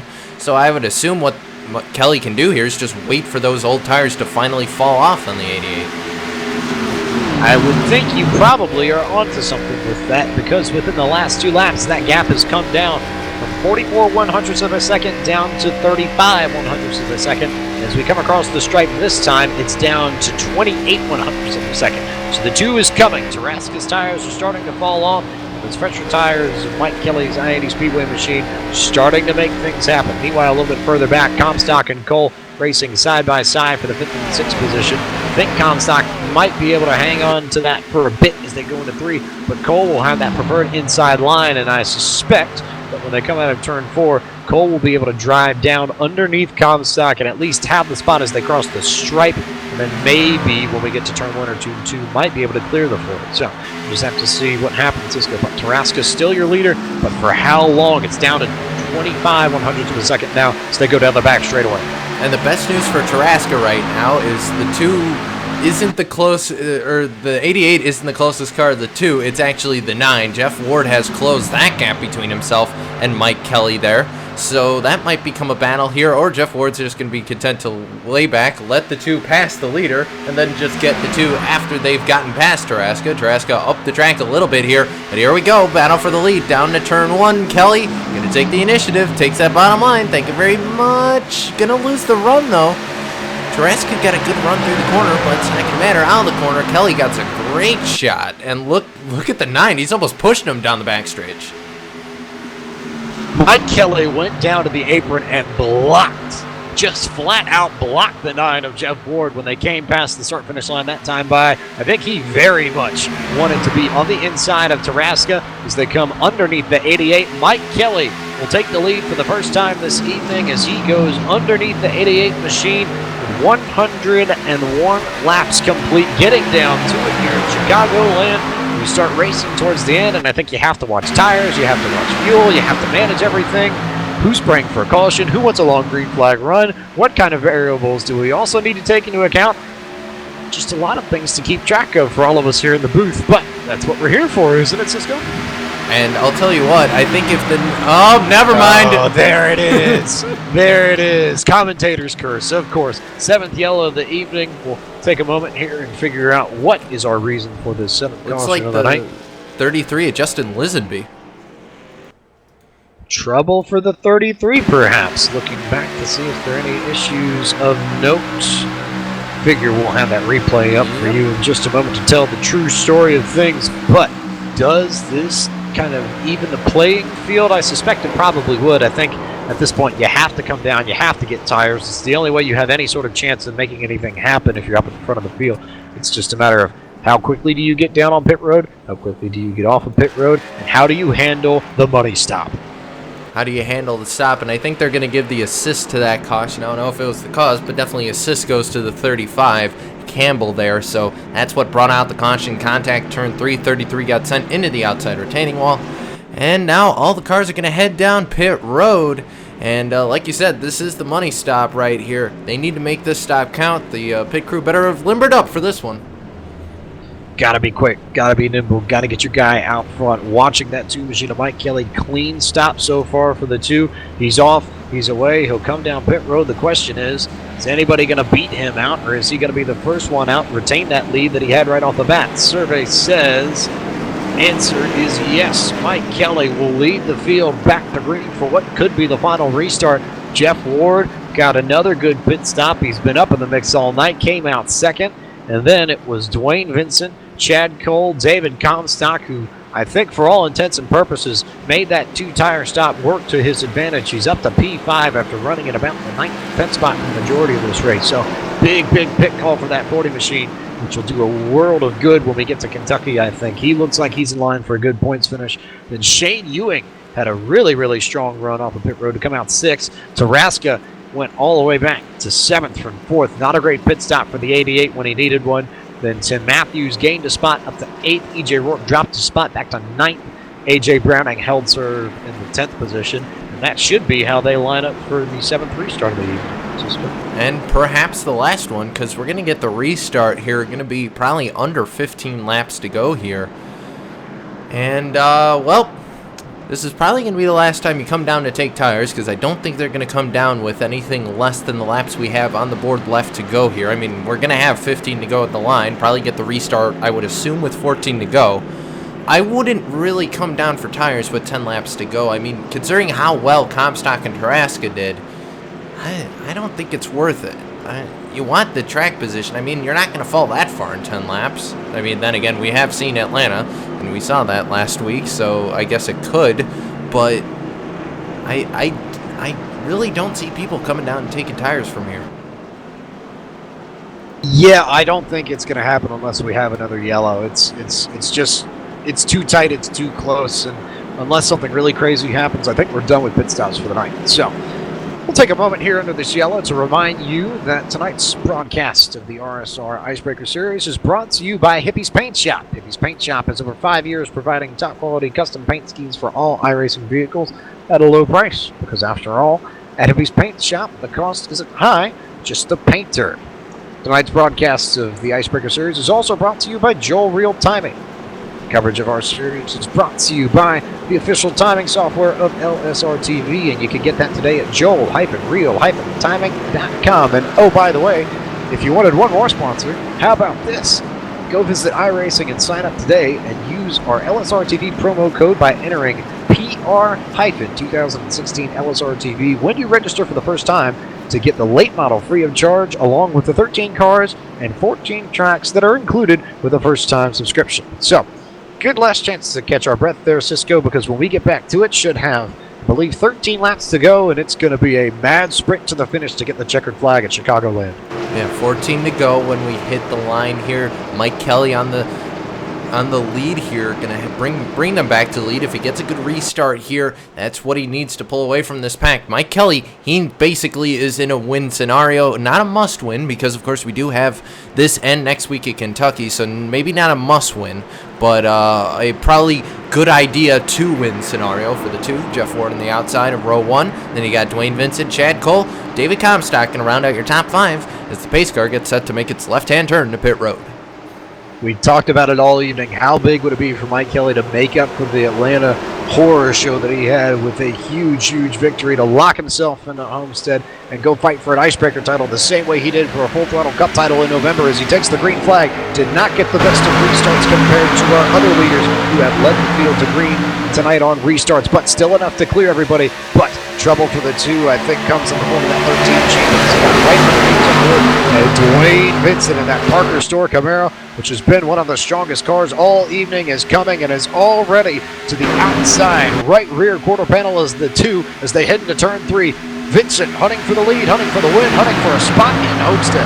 And he's got to go now because we were seeing 3 wide back in the pack. They're going crazy in the middle of the pack, so they got to fight, and they got to fight now. Dwayne Vincent down to the outside of the 2 of Mike Kelly, down into turn 1. Here they go. Mike Kelly going to ride it down to the apron, down to that white line. The 13's going to pinch him down. Here we go, out of turn 2. Jeff Ward, look at the run he's got coming out of the corner. He's going to draft up, caution behind. No, actually, no caution yet, but cars down the inside. It was the 40 and the 8, I believe, and they're 4 wide going into 3. There's the caution. Ah, there's the yellow. Yes, huge trouble for David Comstock and Chad Cole.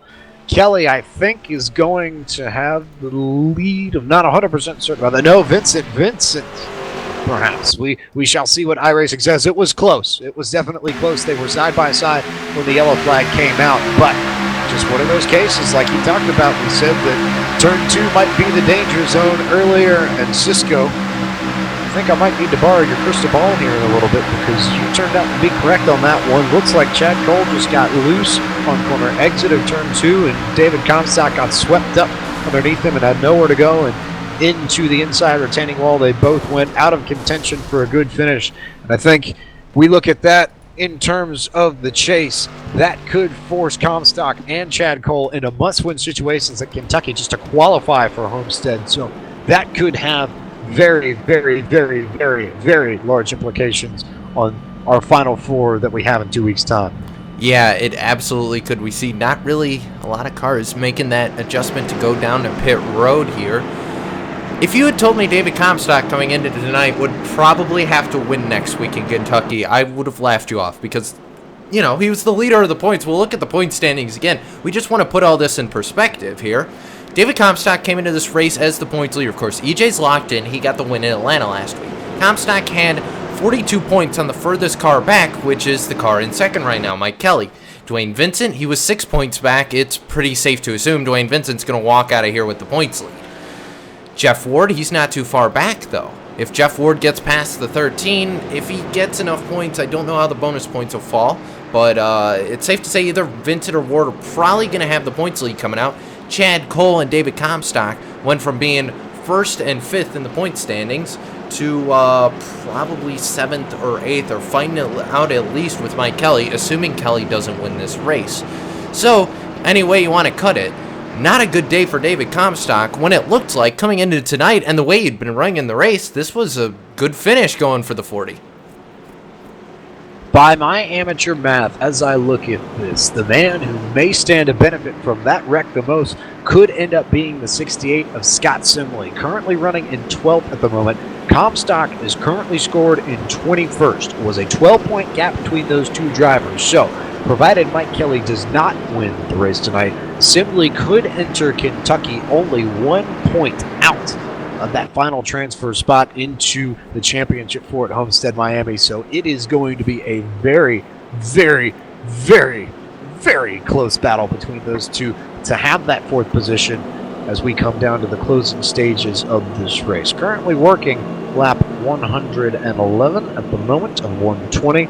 Should have somewhere in the neighborhood of 7 or 8 to go when we get the green flag, Cisco. So I think the biggest question is, if you're Mike Kelly, you know you have to win this race for all intents and purposes. You also know that Dwayne Vincent has had arguably the strongest car all night long. What do you do on this restart? How do you find a way to get around the 13 and take back that lead? I'd say if you're Mike Kelly, the first thing you're going to do is go and pay the iRacing official more than what Dwayne Vincent paid him, because they gave Dwayne Vincent the lead there. I don't think Mike Kelly's terribly happy about that. But Mike Kelly going to be restarting second here. We've seen how good the leader gets a jump, except on the last 2 restarts. So I'm wondering if that's a tire issue and maybe not a restart issue. But we'll just have to see. So Mike Kelly here, he's going to make sure the 13 doesn't pull a giant restart, gets the whole shot on the green flag here and pulls away from him. So that's just going to make your job a whole lot harder.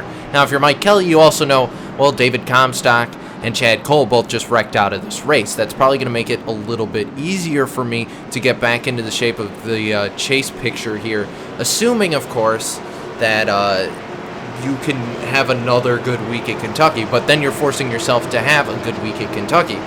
So it's really a mixed bag of what Mike Kelly wants to do here. He can go out here, win the race, and maybe throw it all on the table here and maybe come up short, or have a consistent finish this week, but force yourself to have a really good finish next week. What do you do? How about this as we go 1 to go this time? They're going to get the green in half a lap. Comstock now scored in 24th. Scott Simley currently scored in 12th. They are tied on points as they run for that final spot. I believe Comstock would have it by virtue of his second place finish last weekend in Atlanta. But goodness, how tight can it get? We still have one more playoff race to go at Kentucky next Monday night. So we'll see how things go. But this could be the final restart. Lap 112. We're working here. Should have 7 to go when we hit the stripe. And it will be, for all intents and purposes, all the marbles and all the big trophies and all the fun things that come with winning in Chicago. Dwayne Vincent brings them to the green. Got a very, very, very, very good restart. Jumps out about 4 or 5 car lengths. I think Kelly might have spun the tires. Everybody fanning out around that tube machine. Huge problems for Kelly in that restart. A nightmare scenario for the I-80 Speedway Camaro. Could not get the car going when he needed to, and that just about wraps up his chances to win the race. He'll be buried back at about 12th. Oh no, there they go! Across the line, and here comes car spinning everywhere. Caution. Oh man. Well, that just went really, really south. Really, really quick, Cisco. That went from Mike Kelly being second, tied with, like you said, tied with Comstock for the chase there. That went from about 60 to crash in about 2 seconds right there. And we'll go back, we'll wind the cameras all the way back to that restart. We're going to ride on board with the 2 and see if we could figure out what happened. I don't know if he just missed a shift, spun the tires, I don't know. And either way, we're going to ride on board with the number 2 of Mike Kelly, see if we could suss out what happened. I have a feeling that it was a misshift or some. At least it looked more like a misshift than a spun tire, because everybody just kind of came down pit road. The tires aren't all that old, so in this case, I think the misshift is probably more likely. You might get a little bit better story a little bit later on from the 2 machine, but what matters now is that Mike Kelly probably has to win at Kentucky now. His shot to win is gone. Dwayne Vincent now has a chance to lock himself in, and I think he might be one solid restart, one clean set of laps away from claiming the victory here in Chicagoland. We also should note that there's probably time for only about one more restart. If we get another green flag and then another yellow, this race should end under yellow, and whoever has the lead at that point will be the driver coming away with all the spoils. So this is really it. If you're going to make it happen on a restart, Cisco, you have to make it happen. If we get the green flag this time by, you're not going to have another chance to win until we get to Kentucky next week. I do want to remind you, of course, the onboard telemetry doesn't really work for the replay. Don't know why I put it up on screen, but as we heard on that restart, Sue got second, he got third, but he certainly didn't get fourth right there. I did not hear a gear shift, and he went straight to the back there. So for the 2, it all went wrong in the gearbox, and that might have just cost Mike Kelly a chance to fight for this championship. And for one gear shift to basically end it all for you here at a race, that's got to sting a little bit, James, especially with how good the 2 was here tonight. How he had driven his way up through the field. He didn't have a car that had run all that well early on in the race. He started 17th, made his way all the way up to the front, and then that happens. Just like that, what was going to be a very good points day and be a very strong day for the 2 machine has ended up being more of a washout than anything else. But I also think it speaks to just how competitive this Icebreaker Series is, Cisco. Anything like that, when the margins are that tight, your chance for error is so small, it's a little bit devastating to have something like that happen, but at the same time, it's also impressive, I suppose, in a very backward sense, because you've got all these drivers that are so competitive and so strong at these tracks that you can't afford to slip up, because next man up is going to capitalize on whatever mistake you make. Yeah, and as they come through turn 2 right now, light's still on the pace car. We're going to get a restart here with, I'd say, about 3 to go here, assuming the restarts go the way they've been going. And look who's in 4th. Look who made his way all the way back in the pack. We talked about him earlier. Then he kind of snuck back in the pack for a little bit longer. I see a Wildcat. Well, he just blew that reference. Wildcat in 4th right there. That's Tim Matthews, and he's back with a vengeance. Yeah, not the cat that we spoke of most often tonight. I suppose that honor goes to William Hale. But yes, indeed, it is that Kentucky Wildcat Camaro. Tim Matthews that is currently up in the 4th position. And also, look who's in 3rd. That 43 of Doug Roth snuck through all that mess and is now looking at a very, very, very good spot.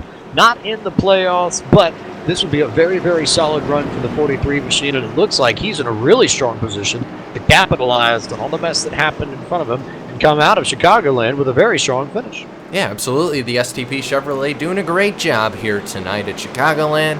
And also back there, E.J. O'Rourke, he's still lurking. Shane Ewing having a great run. Kyle Taraska is still trying to reel from that terrible pit stop he had.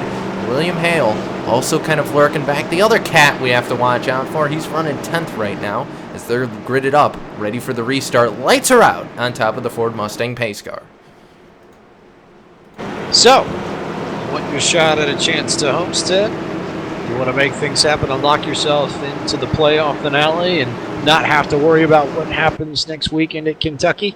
Well, if you're the likes of Dwayne Vincent or Jeff Ward, here's your chance. Those two will lead us to green. Those two are the highest running chasers, and those two are in all likelihood going to be the ones fighting it out for a locked-in spot and a free pass through Kentucky to Homestead and to the championship race for this 2016-2017 Real Sim Racing Icebreaker Series presented by Hippie's Paint Shop.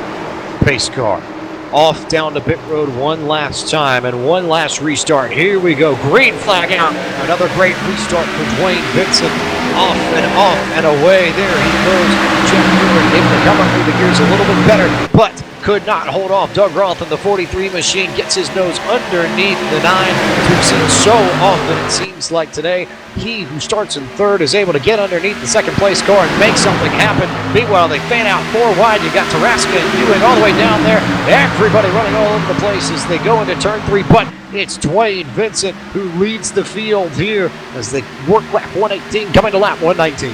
And Dwayne Vincent is just chuckling to himself right now because look at the gap, and the race for P2 is on. That means Dwayne Vincent could just drive away contact a little bit there. 43, Doug Roth got into the 9 of Jeff Ward there. They're 2x2x2. E.J. O'Rourke and Bobby Terrell going to go get a little bit loose down at turn 2. And Ewing going to try and make it 3 wide here. That's crazy back here. And no, now the 32 is going to get sent back. Everyone's loose here. The tires are starting to fall off. 4 wide. Yep, we're going to do it. A.J. Browning just got in a little bit of the wall there. Still 3 wide there around Taraska. We're going to head down to turn 1. White flag in the air. So from here, they'll race it out. Didn't even have time to mention the white flag because they're all busy racing in the back of the path. And it's Doug Roth and Jeff Ward side by side. That is everything that Dwayne Vincent wants to see. That 13 machine drove up through the field, qualified 5th, and will come up through everybody, make it happen, come out of turn 4. Dwayne Vincent gets the win at Chicagoland. Dwayne Vincent will go back to Homestead and go fight for the Real Sim Racing Icebreaker Series presented by Hippie's Paint Shop title in 2 weeks' time. Wow. Great restart by the 13 of Dwayne Vincent. Got it done on the restart. Not many laps to go. He's Mr. Long Run, but it didn't matter tonight. He got the get up and go here. He caught the Katie and left him a mule to ride. Dwayne Vincent is your winner at Chicagoland. To me, that's just a case of experience, I think. We know Dwayne's run more laps in this series than just about anybody. Not a surprise here to see one of the most successful drivers in the history of Real Sim Racing getting the job done at Chicagoland. While he does his customary victory donuts, we're going to take a break here, and when we come back, we'll talk to your top 3 finishers. You're watching the Real Sim Racing Icebreaker Series presented by Hippie's Paint Shop on iRacing Live, LSRTV, and YouTube.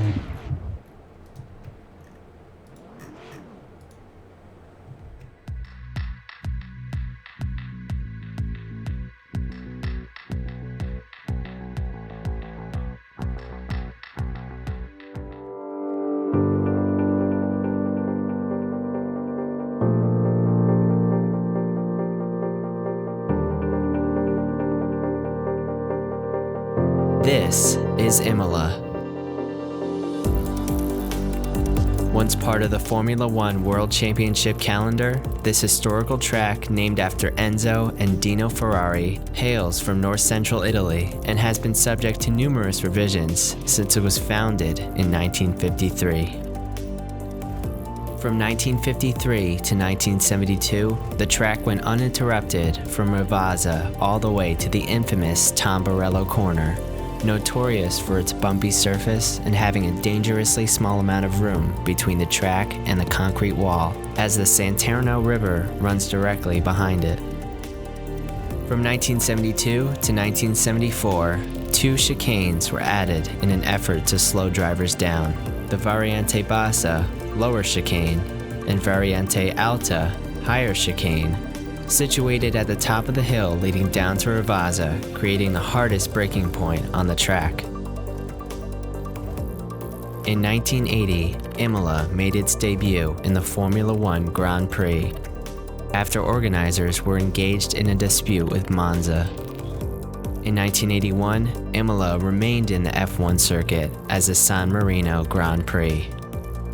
The circuit was subject to constant safety concerns even after adding numerous chicanes.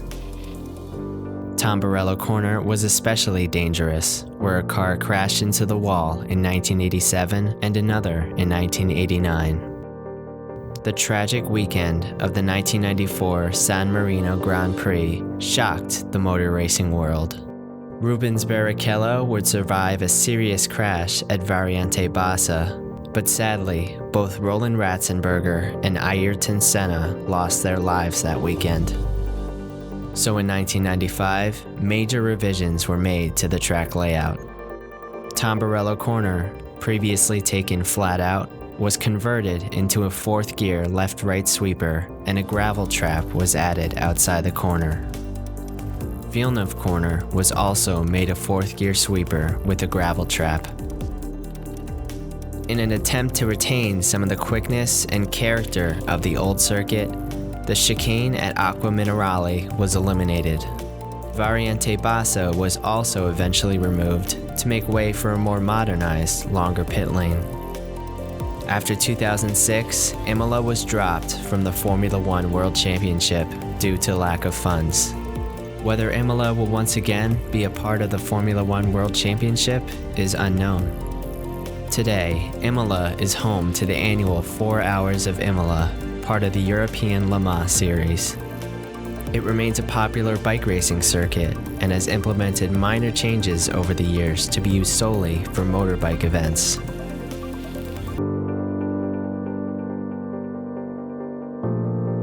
Imola is an important track in motor racing history.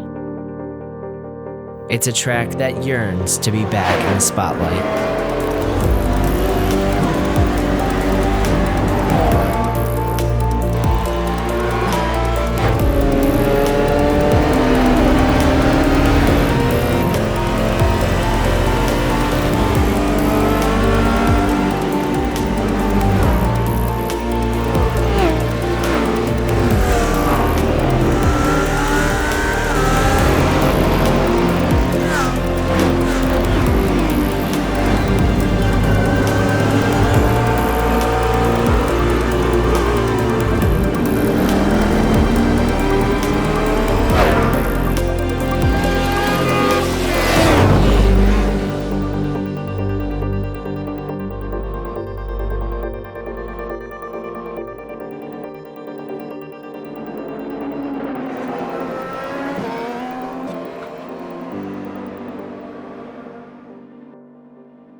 Was more than impressive, I have to say. I mean, the track is identical to the real track. I was blown away how realistic it is.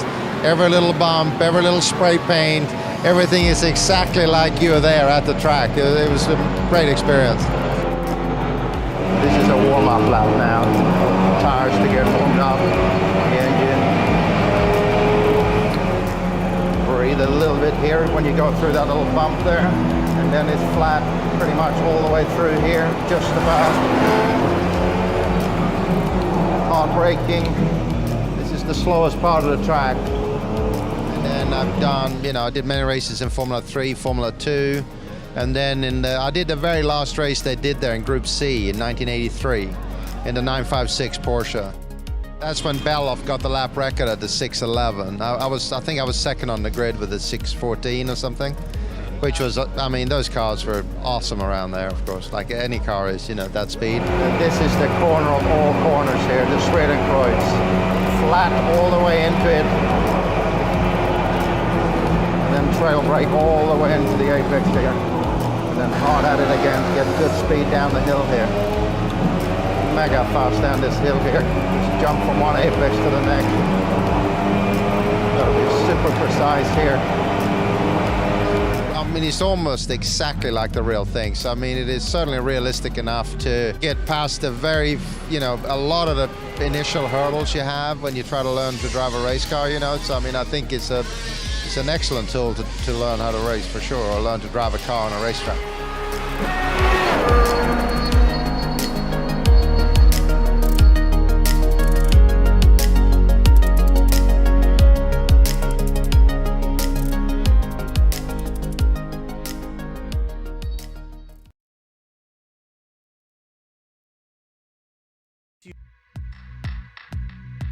Welcome back to LSRTV's coverage of the 2016-2017 Real Sim Racing Icebreaker Series presented by Hippie's Paint Shop.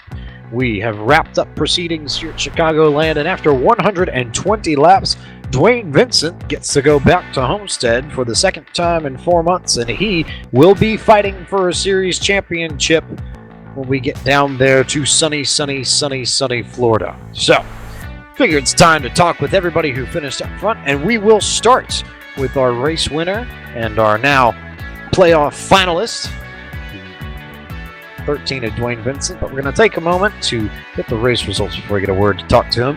Got word that Dwayne is off getting a very big Chicago hot dog, as is customary here in these parts. So, take a look at your final race rundown. Mr. Vincent was the man who came home with the victory. Jeff Ward with a strong second-place finish. Doug Roth finished in third, a very strong finish for that 43 machine. Tim Matthews brought the University of Kentucky Cabera home in fourth. Shane Ewing, another strong run for him, top five. He'll round out the top five for us. Kyle Tarasca ran up front all night, was right there in the mix of things, came home sixth. E.J. O'Rourke didn't have to worry about things by virtue of his victory at Atlanta last weekend, came home seventh. Bobby Terrell rebounded from an incident with William Hale early on in this race to finish eighth. A.J. Browning was your highest finishing Toyota in ninth, and Scott Stenzel, that 42 Haviland machine, rounded out the top 10. And 11th's going to go to the 26 of Jose Gonzalez. 12th going to go to Bobby Wetzel in that 17. 13th will go to Brian Chambliss.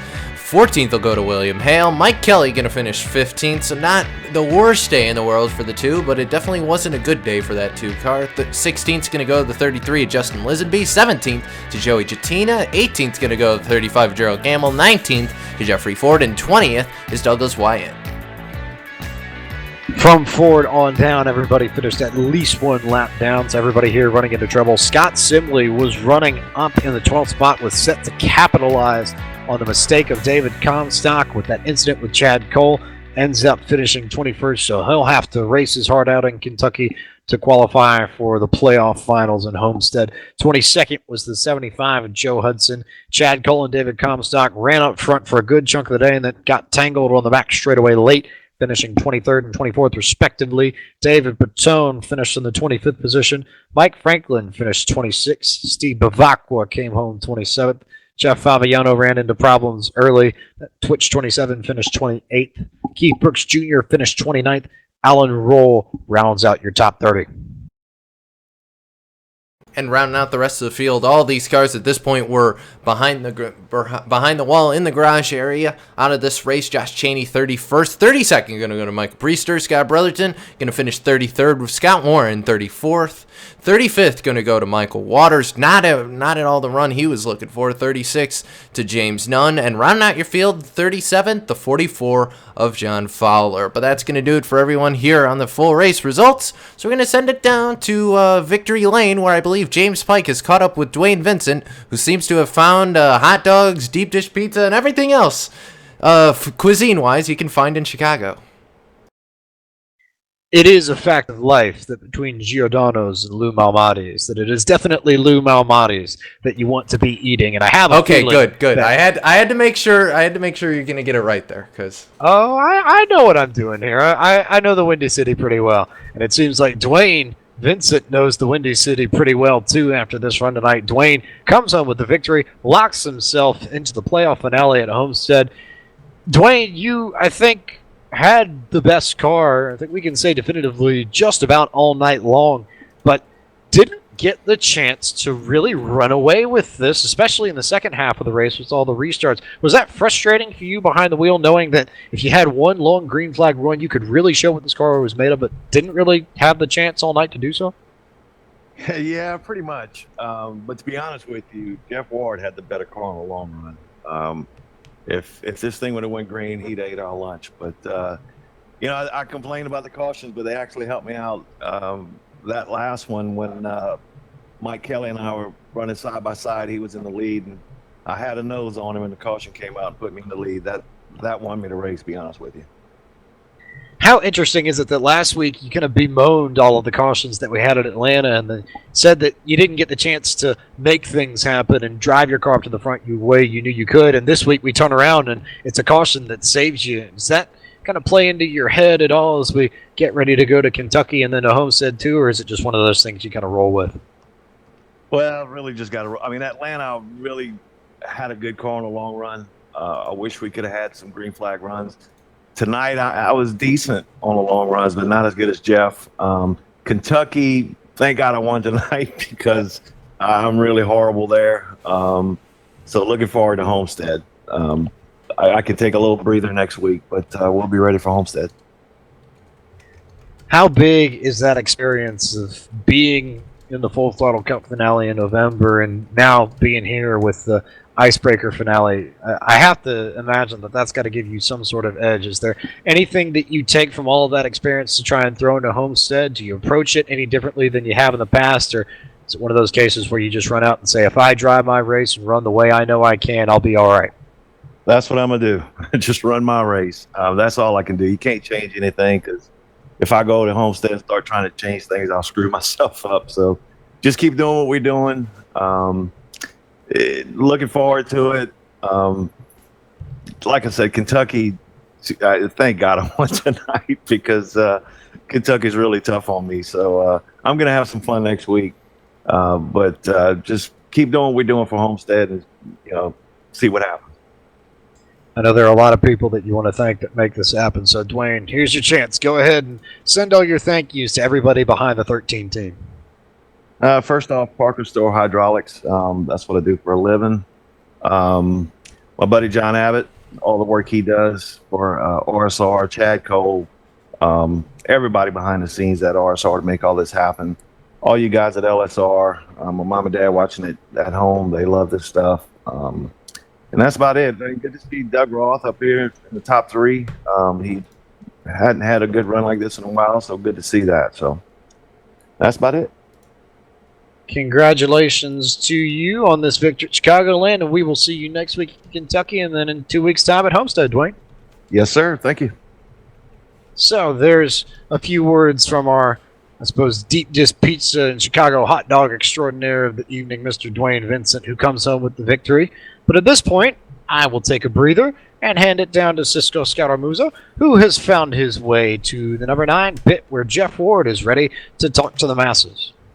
Yeah, Jeff Ward down here on pit road, caught up with him, and we're just going to pull him in here really quick. There we go. Pull him away. See, he found also a deep dish pizza, but I pulled him away from the deep dish pizza. Jeff, we caught up with you on pit road, P2 here tonight. It's definitely going to help the championship point situation here. What's the feeling coming out of Chicago? Yeah, first off, congrats to Dwayne, man. When it came down to crunch time, he was able to get the lead there and do what he had to do to secure a win. So, yeah, second, that's good. That's good for points. I think it might get us pretty comfortable going into Kentucky. I know Chad and David had some trouble, so those were our two main contenders coming into the night. So it was a good night for us. I think we left a lot out there. We had a pretty good long run car. I would have liked to seen some of those cautions stay or not have so many cautions and run a lot more green flag laps, but they really hurt us. But we'll take second, man. It's when you're down in these chase races like this, it's really all about trying to get top threes and top fives. So that's good for us. Well, you accomplished that again here tonight. Dwayne Vincent mentioned that he felt you had a better long-run car. Would you agree with that? And, of course, the all-important, if you had 5 more laps, could you? Well, could you? Well, I know we had a good one, but, Dwayne had a pretty good one, too. We really didn't run enough laps to see who had a better long-run car. Seems like every time we got about, 18, 20 laps under our tires, caution would fly. So, yeah, it's hard to say. I felt pretty confident, but... yeah, I would have tried to give Dwayne a run there. Me and Doug started battling, and I got to say thanks to him for racing me clean. He could have battled me a lot harder on the inside there, and he gave us plenty of room. But Dwayne got out so far on that restart that it would have been hard to track him down. So I doubt it. But, it's a good thought to think that we could have ran him down, but I don't think so. Well, Jeff, you've quickly earned yourself a little bit of a fan base here tonight, so I will give you the opportunity. Sponsors, shout-outs. Who gets it done for you in the 9 team? Yeah, I got to thank some of these guys in the channel there, Brett, Tom Miller. They were, I guess they thought I was the Jeff Ward that raced Indy cars and motocross.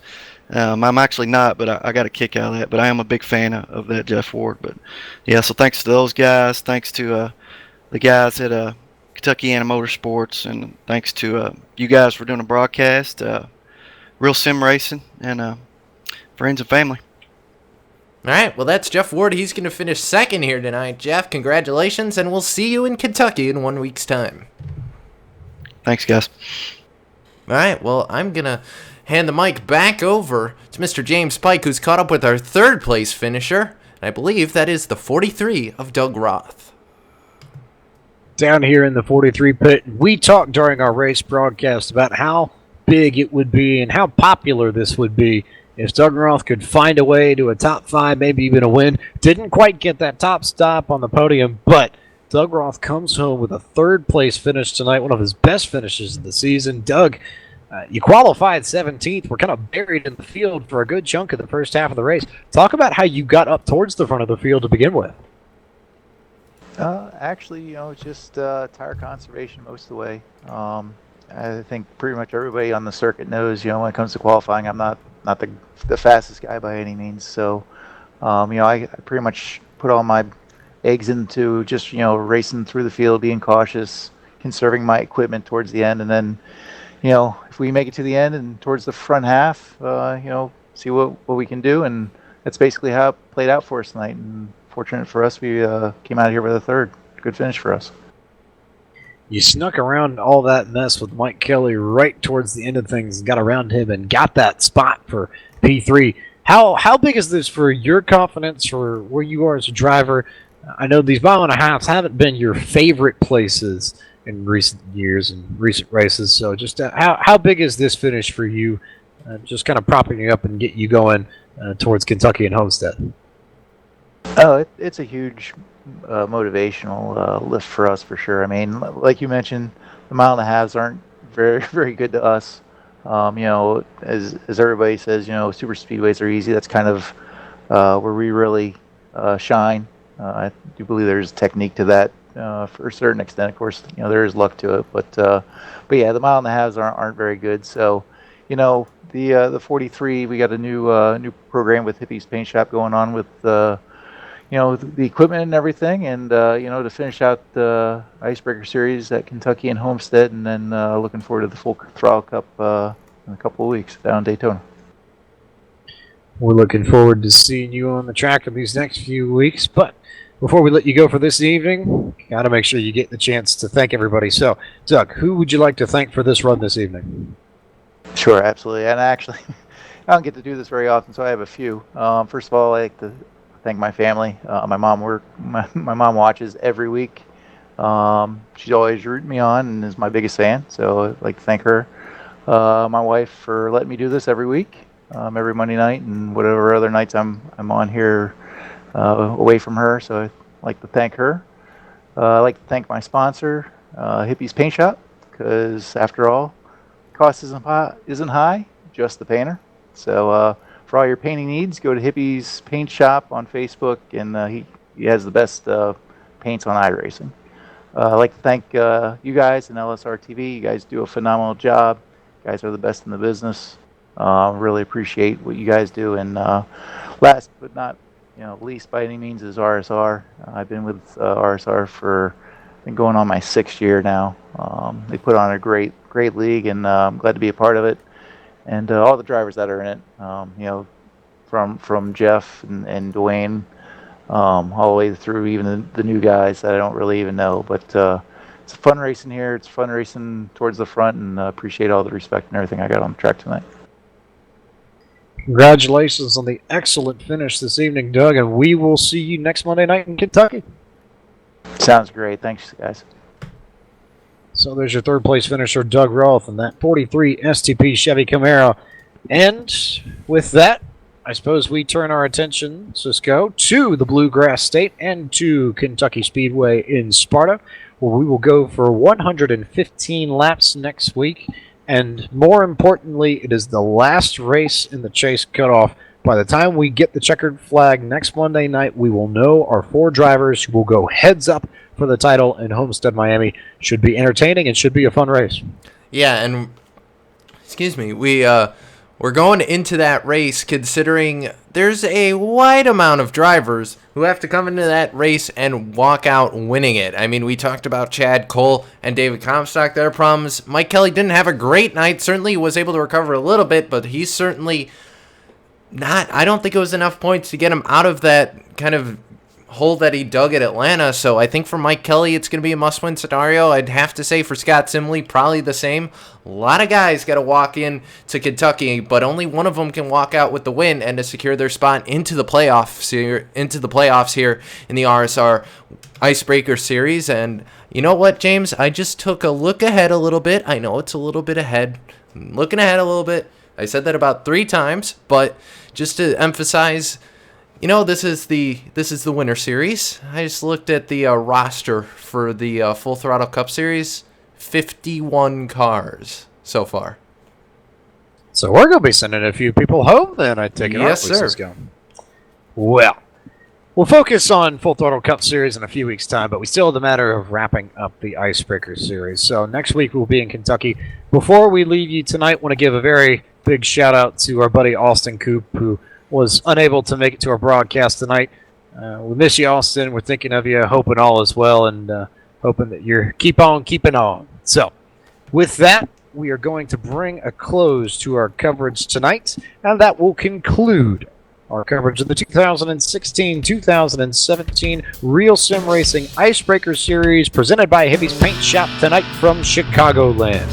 For the fantastic and talented Cisco Scaramuzza pulling double duty as producer and analyst tonight, for John Abbott, Andy Kessler, Chad Cole, and all of the admins at Real Sim Racing, for Laura Lawson and Evan Pisoko at LSRTV. I am James Pike. Good evening from the Windy City, and we will see you next Monday night in the Bluegrass State.